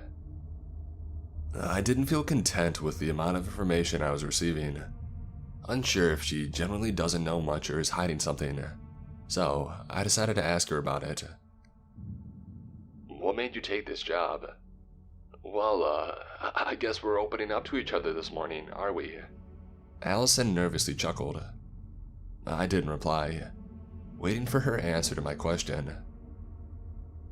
My sister, she went missing in these woods, Allison said, voice trembling. It was right before I started. I took the job to, I don't know, try to find her. Or try to help others who might get lost, I don't know. I'm sorry about your sister, Allison. I felt bad for asking. That's courageous of you, though. I'm not going to ask any more questions. Not yet. I'm not sure how much she's actually telling me. But at the moment, I feel like she's my ally. And I want to keep it that way. I thanked her for talking to me. I trust her, I think. I feel a bit more at ease, although I'm not sure why. Harvey apparently just disappeared. And both he and Rick claimed to have seen the smiling lady. Was that the lady that chased me last night? The camera that I had found was now charged up. It's evening. I still haven't slept. I've not really moved. I've just been trying to make sense of all the information Allison gave me, but I can't. And maybe the camera will provide some answers. It flickers on. On the screen, 3 choices. Photo, gallery, settings. I choose gallery. The first few photos aren't exciting. There's a few pictures of a random lake, a random house, a random car. Nothing that helps me. Flicking through them at such a fast pace, I almost didn't notice that I had skimmed over a picture of the tower. My tower. And at the base of the tower, a family. A family of 3. The father has dark hair, quite tall and looks as if he's experienced with the outdoors. A big, sturdy guy. The mother, a blonde woman with a beautiful smile, her arm on her husband's shoulder. The third member is a child, a boy with short brown hair and a striking resemblance to who I guess to be his father. I continue to look through the photos, but no longer see the family together, only the man. He was taking selfies inside my tower, taking photos of the view from my window, of the outhouse and of some of the trails. Was this Harvey or Rick? If it were Harvey, why would he not want to leave the woods to see his family? And then the photos got stranger. The next photo was of a bunker. The bunker. The one that I had found nearby, built into the ground holding only the sleeping bag and his camera. It looks unfinished, a work in progress. With each picture, it looked more complete. Whoever had this camera was building it. Allison said Harvey was good with his hands, didn't she? Why would he build a bunker in the woods, and so close to the tower? The next photo of a random tree in the darkness. In fact, the next 4 or 5 photos are of this tree. At the base of the tree, a shadow. A weird, distorted shadow. A shadow that doesn't make sense. Was Harvey, or whoever this guy is, trying to take a photo of something? Was he trying to take a photo of the smiling lady? What the heck was that noise? What time is it? 2:13 a.m. Something just woke me up. I can't hear anything now, but something definitely woke me up. I was so tired from the night before that I wouldn't have just woken up on my own accord. Maybe it's I hear faint crying, a woman's cry. It doesn't sound too close, but I sit up in bed and I listen to the long, mournful wails. I know this rule. Rule 3. If you hear a woman crying between the hours of 1 a.m. and 4 a.m., ignore it. Except I can't ignore it. It sounds so sad, so broken. Part of me wants to go and help her. The other part of me wants to investigate and get answers. No part of me wants to ignore it. Quietly as I can, I slide on my gear, grab my flashlight and radio, and open the door to my hut. I carefully went down the stairs, shining the light on my feet to ensure that I don't trip. The crying is coming from an area of the woods off the path, so I carefully tread towards the dark cluster of trees. The cries are of such pain, such sadness. I can only compare them to that of a mother who has lost her child, wailing in complete despair, losing a part of her soul with every agonizing sob. My flashlight is off now, as the crying gets louder. I'm crouched down, moving bush to bush, tree to tree. The air is foggy, cold, getting colder the closer I get. As I crouch behind a tree, I see her. She sat down by a tree, her face covered, crying into her hands. She is side onto me and has long dark hair which sprawls down her back and rests in the dirt. Although I can't see it too clearly, she wears a gown which seems clean and undamaged. What is damaged though are her arms. Her arms are twisted and broken. One of her elbows is bent backwards, with bone jutting out under the skin from both her forearms, although not piercing through. Her fingernails, long, sharp, not an ounce of meat on her body almost skeletal. Her pale white skin glowing in the darkness, hugging her collarbone, accentuating her bony figure. My radio statics only for a second. I quickly look down to turn it off, and as I do I realize the crying has stopped. I'm still looking down at my radio. Crap, she heard me. I can't look up. I feel sick. I force myself and I slowly look up at her. She's looking at me. She has hollow, dark, wide eyes, the look lifeless. The whites of her eyes providing a drastic contrast to her dark pupils. Her eyebrows are raised. She's smiling. Her smile is unnaturally wide, spreading across her face wider than what should have been possible, baring all of her teeth. Her smile so menacing, dark. On her face, remnants of the tears that she had cried, some tears still dripping off her sharp cheekbones, and dripping down her narrow neck. Except she wasn't crying now. She looked excited. I'm about to run. I can't look away from her, but I'm trying to convince myself to freaking run. I need to run. I've been staring at her for about half a minute and she hasn't moved. Her eyes still locked with me, her smile sinister. Just as I'm about to muster the courage to turn my back on her and run, she moves. In one quick motion, her neck snaps to the side with a click, and she crawls into the darkness beyond her. The movement's so fast, her broken arms cracking as she shot away. This is my chance. I turn to run. I run hard, don't look back. I'm dodging some trees, running into others, but not stopping. Why did she just leave me alone like that? There's the tower. I run up the stairs, stumbling into my hut, and I slam the door. I hear nothing. From the safety of my hut, I'm looking around the base of the tower, the woods around me. I see nothing. Forget it. I'm getting under my covers. I turn my lamp on and I jump into bed. Shaking, I try to calm myself so that I can listen to my surroundings, listening out for her over my pounding heartbeat. But I hear nothing. There is nothing but silence. Just as I peep out from my covers, building up the courage to radio Allison, I see it. Scratch marks on the floor of my hut. Marks that weren't there before. Marks that I must have missed when I raced in. They look like something made by an animal. made by something crawling. The marks are from the door of my hut, all the way across the room to my bed. I couldn't see her outside before because she was already inside the hut with me. She's under the bed. I'm frozen.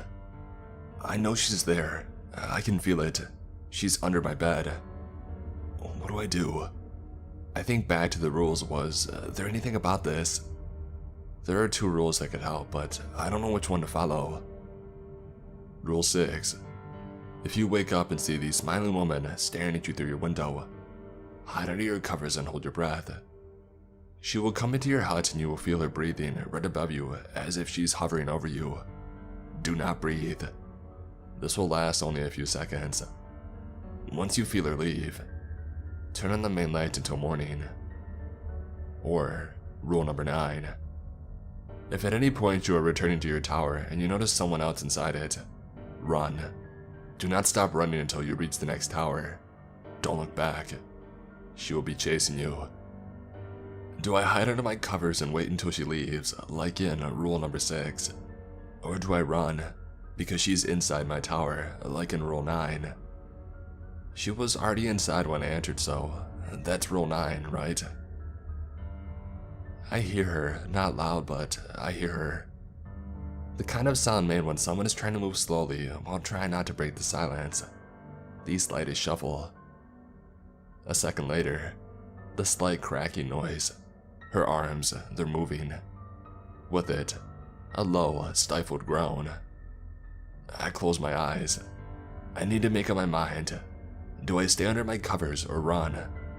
Rule 6 or rule 9?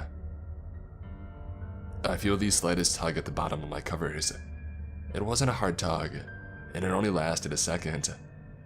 Following this, a second tug, slightly harder than the last. I choose rule 9. With an explosion of speed, I leap out of my bed and I burst through the door as it slams behind me. I don't see her, I don't look. Luckily, I'm already in my shoes from earlier. I'm halfway down the tower, and I hear a bang above me. The door is slamming as she leaves the hut. I'm at the bottom of my tower, and I hear steps above me. She's halfway down the tower. I'm running towards the path, and I hear the shuffle of dirt and grass behind me. She's at the bottom of the tower. I'm running towards the bunker. The noise behind me gets louder. She's catching up. She's on the path. I reach the bunker and quickly open it. I swing onto the ladder and I shut the panel above me.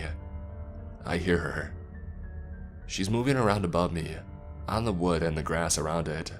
Her low moans freeze me, making my hair stand on end, as she croaks in anguish. I'm in the corner of the bunker. I'm staring up towards the door, but can't see it through the darkness. She's still above me. I hear her movements. They're a mix of fast, sudden jolts and slow, almost confused movements. Maybe she didn't see me go into the bunker. Maybe she doesn't even know about it. Or can she not get in? Is this where Harvey would spend his nights when he wasn't at the tower? Allison said that she didn't know where he would spend some of his nights. Was it here? I can't hear anything now. It's been about 20 minutes. I think the creature above me is gone, but I'm done being an idiot. I'm staying here until the morning. I eventually drift off to the calm sound of the wind caressing nearby trees. So, last night was too close. Looking back on my decision to investigate, I feel stupid. I'm not sure if it was from my lack of sleep, or that she had casted some sort of spell on me, but I won't be making decisions like that again. I'm going to be a stickler to the rules. It's morning. I'm still in the bunker. I eventually build up the courage to lift the panel above me and peep out. Blinded by the sunlight after being enshrouded in darkness for so long. All looks clear. Wary, I climb out and I head to my tower. I'm quickly climbing the stairs to my tower when I hear a voice behind me. Hey! I crap myself, spinning around and almost falling off the side of the staircase. There's a girl at the base of the tower, a normal looking girl. She has brown hair, glasses, and is carrying a large rucksack. She's wearing hiking gear and is smiling at me. "Oh, I'm sorry to scare you," she says. "Hi, I'm Samantha. Sam." I'm still just staring at her, heart pounding. "Mark's daughter," she explains. "I'm here to top up your food." Allison had mentioned that Mark or his son would be here for that. No mention of a daughter. "Oh, hey," I reply, voice shaking. "Sorry, you scared me. I'm, Oscar." "Hey, Sam," she reiterates, still smiling. "Are you okay?" I force a weak smile and nod. It just gave me a fright, that's all. I thought it was Mark or his son that tops us up." She laughs. "Oh, it usually is. I've just kind of recently started helping out, I guess. You're actually my first stop today. It's nice to meet you, Oscar." It's getting dark now. I'm feeling determined to find out what's happening in these woods. Don't get me wrong, I'm scared, but I'm done making bad choices. As far as I know, I could be on my own. I don't know who to trust. Allison, maybe. I'll need to see. Just before heading to bed, I radio her and I ask her something. "Hey Allison," I say. "Does Mark have a daughter?" "Oscar, hey."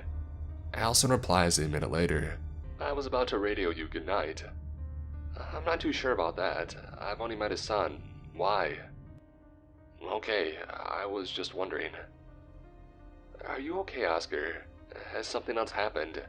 she asks. "I'm fine, Allison. Good night." I'm still terrified, but I know what I need to do. These rules are my lifeline. They will keep me alive, so I need to follow them. I know that now more than ever. I'm keeping my shoes on when I sleep tonight just in case. I decide as I turn on the lamp before switching off the main light. I've been lying in bed for about 30 minutes when I heard it. The scratching again. Rule 7. If you hear any scratching at any point, either on your hut or by the outhouse, turn off all radios and hide under your covers until the scratching stops. The scratching is faint. It sounds like it's coming from somewhere in the staircase, if not down below by the outhouse. Immediately, I rush to my big radio and I switch it off. I check that my small radio is off, which it is. I swiftly move back to my bed and I get under the covers. The scratching continues. It gets louder. Each one is slow and long, mimicking the sound of nails against a wooden board. Each scratch is followed by around 10 seconds of silence, and then by another one that sounds closer than the last. Soon, the scratching feels as if it's right by me, almost as if it's on the frame of my bed. I hold my breath and I close my eyes. Not a rule, I'm just terrified. The next scratch is longer than the rest. It's either on my bed frame or on the door of my hut. I don't know. I can't think straight, but I'm not going to move. The scratching has stopped now for about 15 minutes. All I can hear is the rustling of the trees below as the wind whips through them, creating an atmospheric whooshing sound right past my hut. I had already made the decision to stay under my covers for the remainder of the night, just in case, when I heard another sound. Faint footsteps. Each fast thud increases in volume, as I realized she was sprinting up the staircase. In my panic, I forgot the rule. Instinctively, I jolt out of bed and run to my main light switch. I turn it on and the running immediately stops. I'm frozen, standing by my light switch, waiting for something to happen, but nothing does. Trembling, I edge toward the list of rules which I kept beside my bed, pick it up and check that I've done the right thing. Rule 5. At night, if you hear someone running up the stairs to your tower, also turn on the main light until morning. If you don't do this by the time she's at the top, it's too late. Thank God. I had known that my main light was included in more than one of the rules, and I am so relieved that I had chosen correctly. I'm looking around the balcony surrounding my tower, and I see nothing. I stare at the top of the staircase for what feels like an eternity, but nothing happens. Nothing comes up. The bright glow of the main light makes it impossible to see out into the surrounding woods below, I thought as I sat at my desk. It's been around 2 hours since she tried to run up my stairs, and there's no way that I'm going to be able to sleep tonight. So, I use my time wisely. I've been intensively reading the maps of the surrounding areas, learning the routes around my tower like the back of my hand. However, I have also learned something new. I managed to learn the route to the next closest tower. It's not too complicated. While I still think that I can trust Allison, I want to actually meet her. I want to see her for myself and talk freely, face to face, not hiding behind a radio. I've decided that tomorrow, I'm going to go to Allison's tower. I wake up early. I'm only on a few hours of sleep, but it'll do. In fact, I'm too driven to even notice. I pack a light backpack, some food, water, flashlight, radio, my map, and my machete.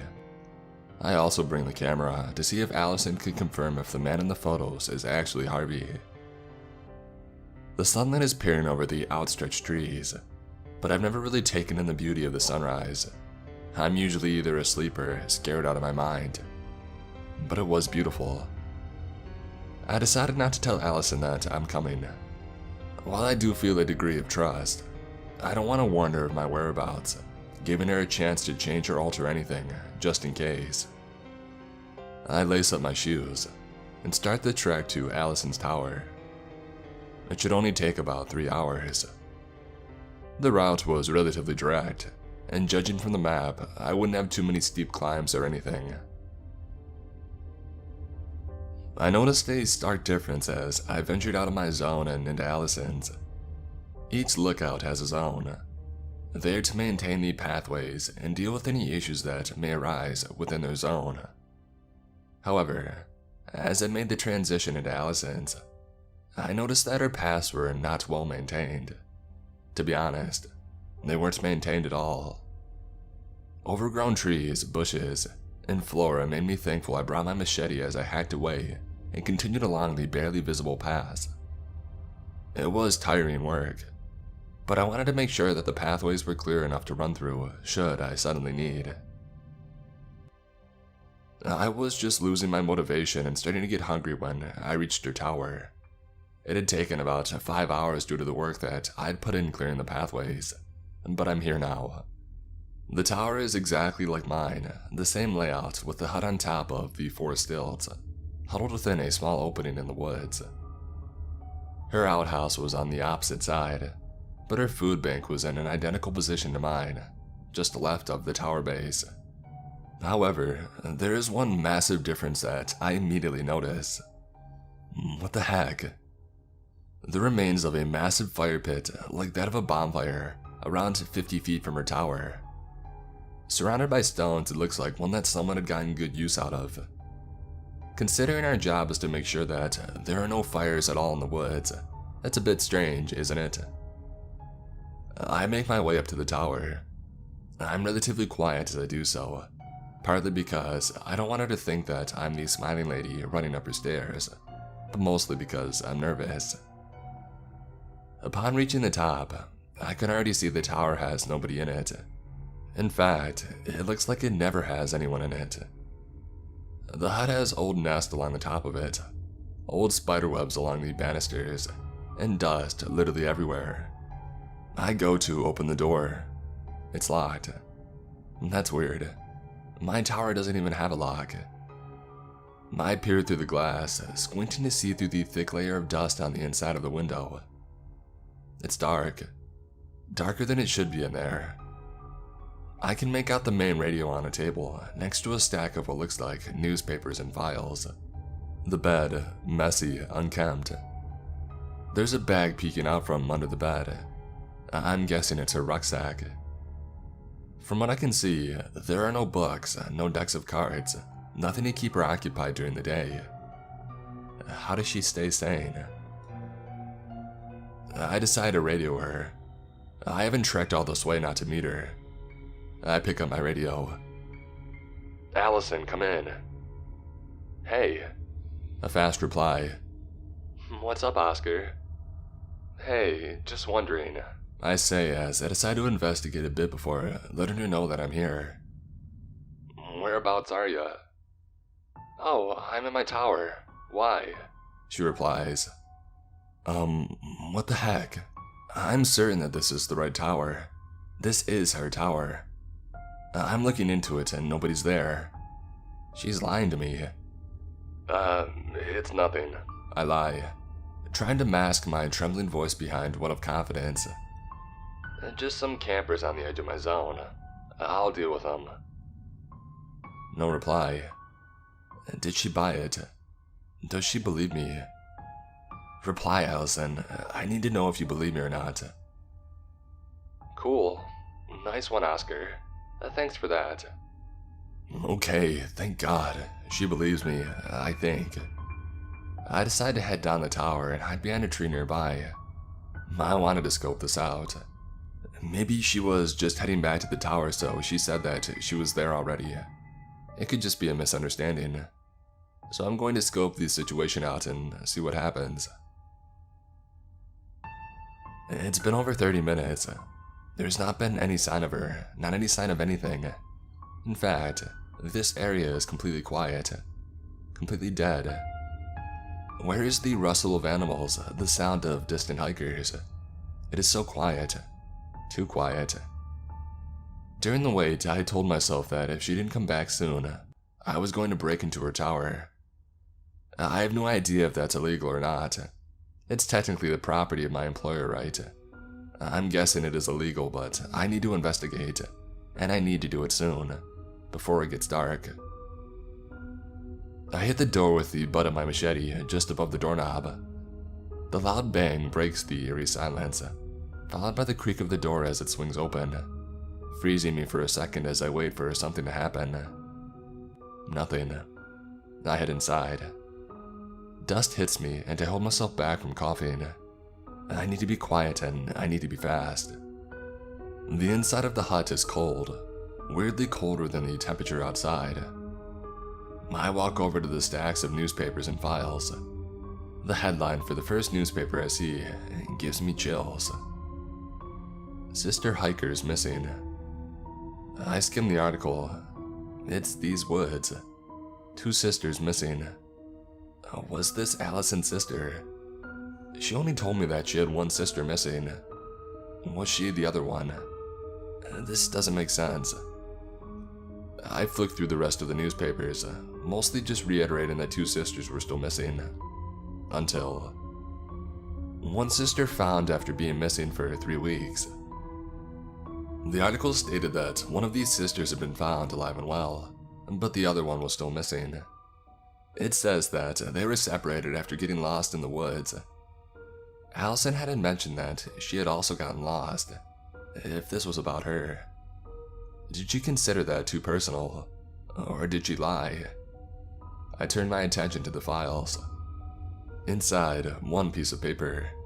It's headlined, Oscar. What the heck? Under it, information about me. Information that I'd shared with her about my divorce and why I took the job, my age, what I look like. Maybe she just kept these so she wouldn't forget. An odd way of trying to be friendly. Wait, how does she know that? We've never met. How does she know what I look like? Something weird is going on here. I turn my attention to the bag under the bed. It's a big rucksack, dark blue. I pull it out and I open it up. Inside, clothes. They look like male clothes. T-shirts, hiking pants, a rain jacket. I dig deeper. I find a hammer and then a wrench. Nothing too out of the ordinary here. The next item that I take out, a pair of sunglasses. Engraved on the side, RS. Initials, definitely not Allison's, but somebody's. I reach my hand into the bottom of the bag and feel a small metallic object. I lift it out and it's a pocket knife. It's a very nice knife. It looks like something that someone had personally designed. It's got a golden outline and laced through it is a mix of wavy silver and black designs. And there's something engraved in this too, in very small letters. To my love, to you, Harvey. What the heck? Why does she have Harvey's knife? Is this his stuff? Is this where his stuff went after he disappeared? I'm not taking anything. She'll know that I was here. But I'm getting out of here. I don't feel safe. As I stand to leave, I hear a familiar voice behind me. Allison's voice. You know, all she wants is to make you smile. I spin around. Behind me, a woman stands between me and the door. She is slightly shorter than me, with messy, unwashed blonde hair which expels out at all angles. Her clothes, long, light brown hiking pants ruined by old dirt and stains. Similarly, her light red checkered shirt looks like it's seen better days. Wrinkled, dirty. A rib stemming from the end of one of her sleeves. Her face, normal, or at least human. The bright blue irises of her eyes provided a direct contrast to the red, bloodshot surroundings. She looks like she hasn't slept in weeks. Her frenzied eyes screaming insanity, looking at me maniacally, with her hands drooped by her side. Her frail body is one of malnourishment, one of abandonment. Allison, I stammer.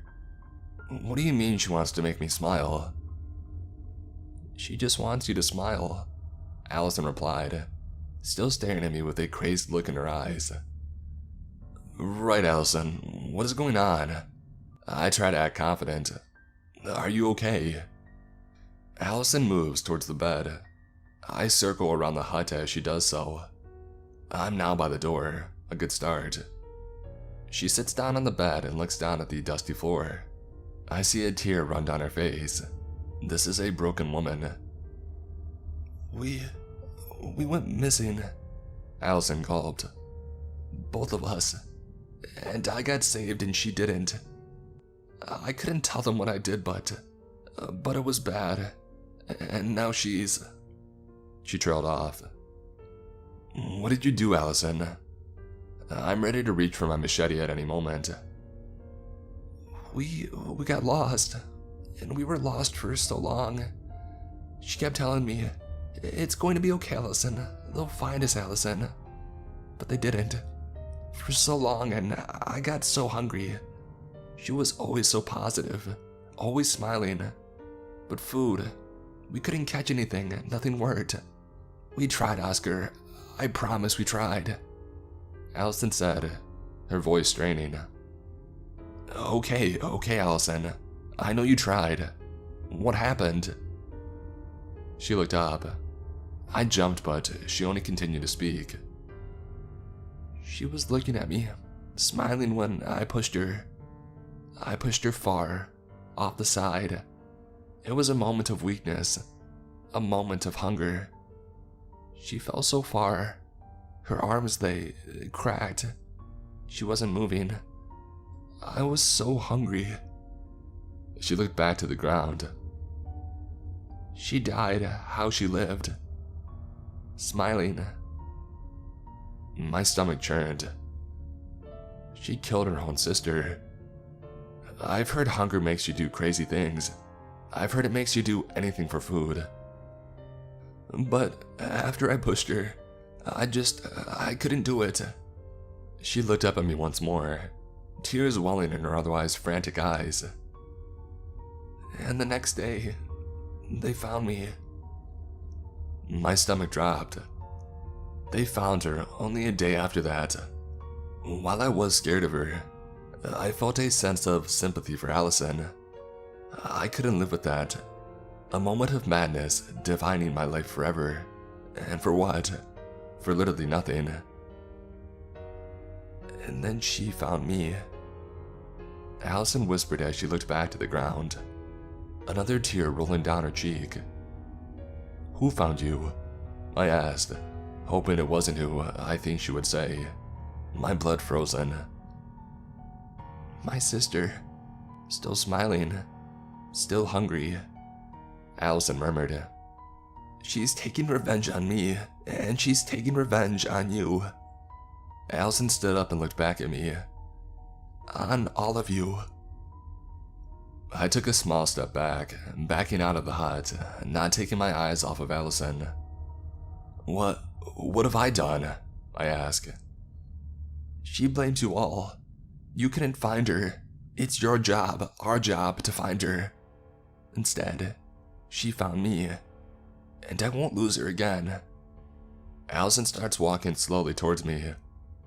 Allison, I didn't even freaking work here. I had never even been to these woods. I'm starting to panic as I take steps back. Allison, we can get you help.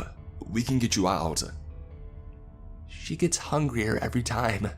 She's never satisfied anymore. There is no getting out. As she said this, I knew why these surrounding woods were so quiet. Harvey even worked out the 10 rules, and she still got to him eventually. Rules not even I can work out. Allison, for the first time, starts to smile. And Oscar, she's so hungry now. She lunges at me with a sudden, sharp screech, arms outstretched. Her weak frame is easy to overpower. I roll her to the side, and with a swift movement, push her away from me. She stumbles and her foot slides off the side of the balcony. She loses her balance, hitting the wooden floor with a thud before falling from the side of the tower. It all happened so fast. I fell to the floor as I push her, mostly out of shock. I hear her hit something on the way down, probably the steps, followed by a solid thud as she meets the ground below. She didn't once scream as she fell. Holy crap, I just killed her. Oh my god. I scramble to my feet and I rush down the stairs, hoping that she's not dead. When I reach the bottom, I see her lying around 10 feet from the tower's base. Face down, arms broken, twisted. A small pool of blood oozing from her head and feeding the soil below, unmoving.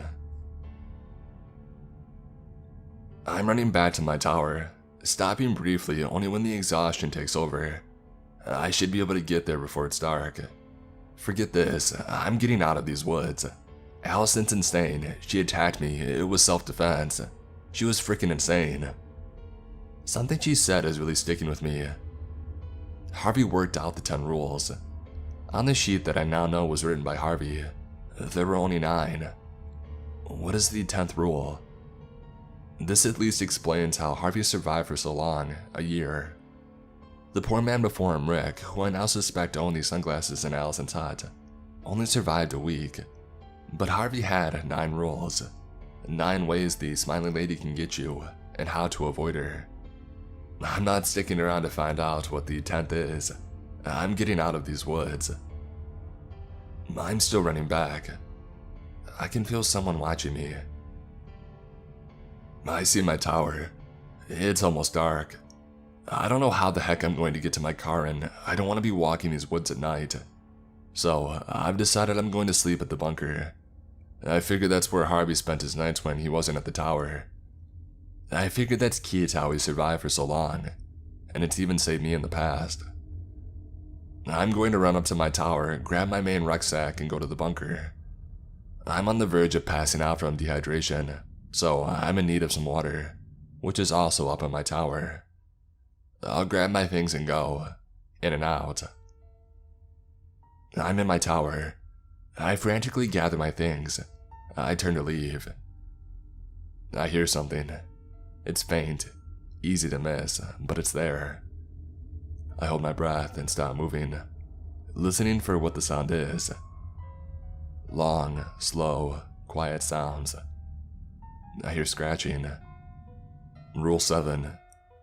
If you hear scratching at any point, either on your hut or by the outhouse, turn off all radios and hide under your covers until the scratching stops.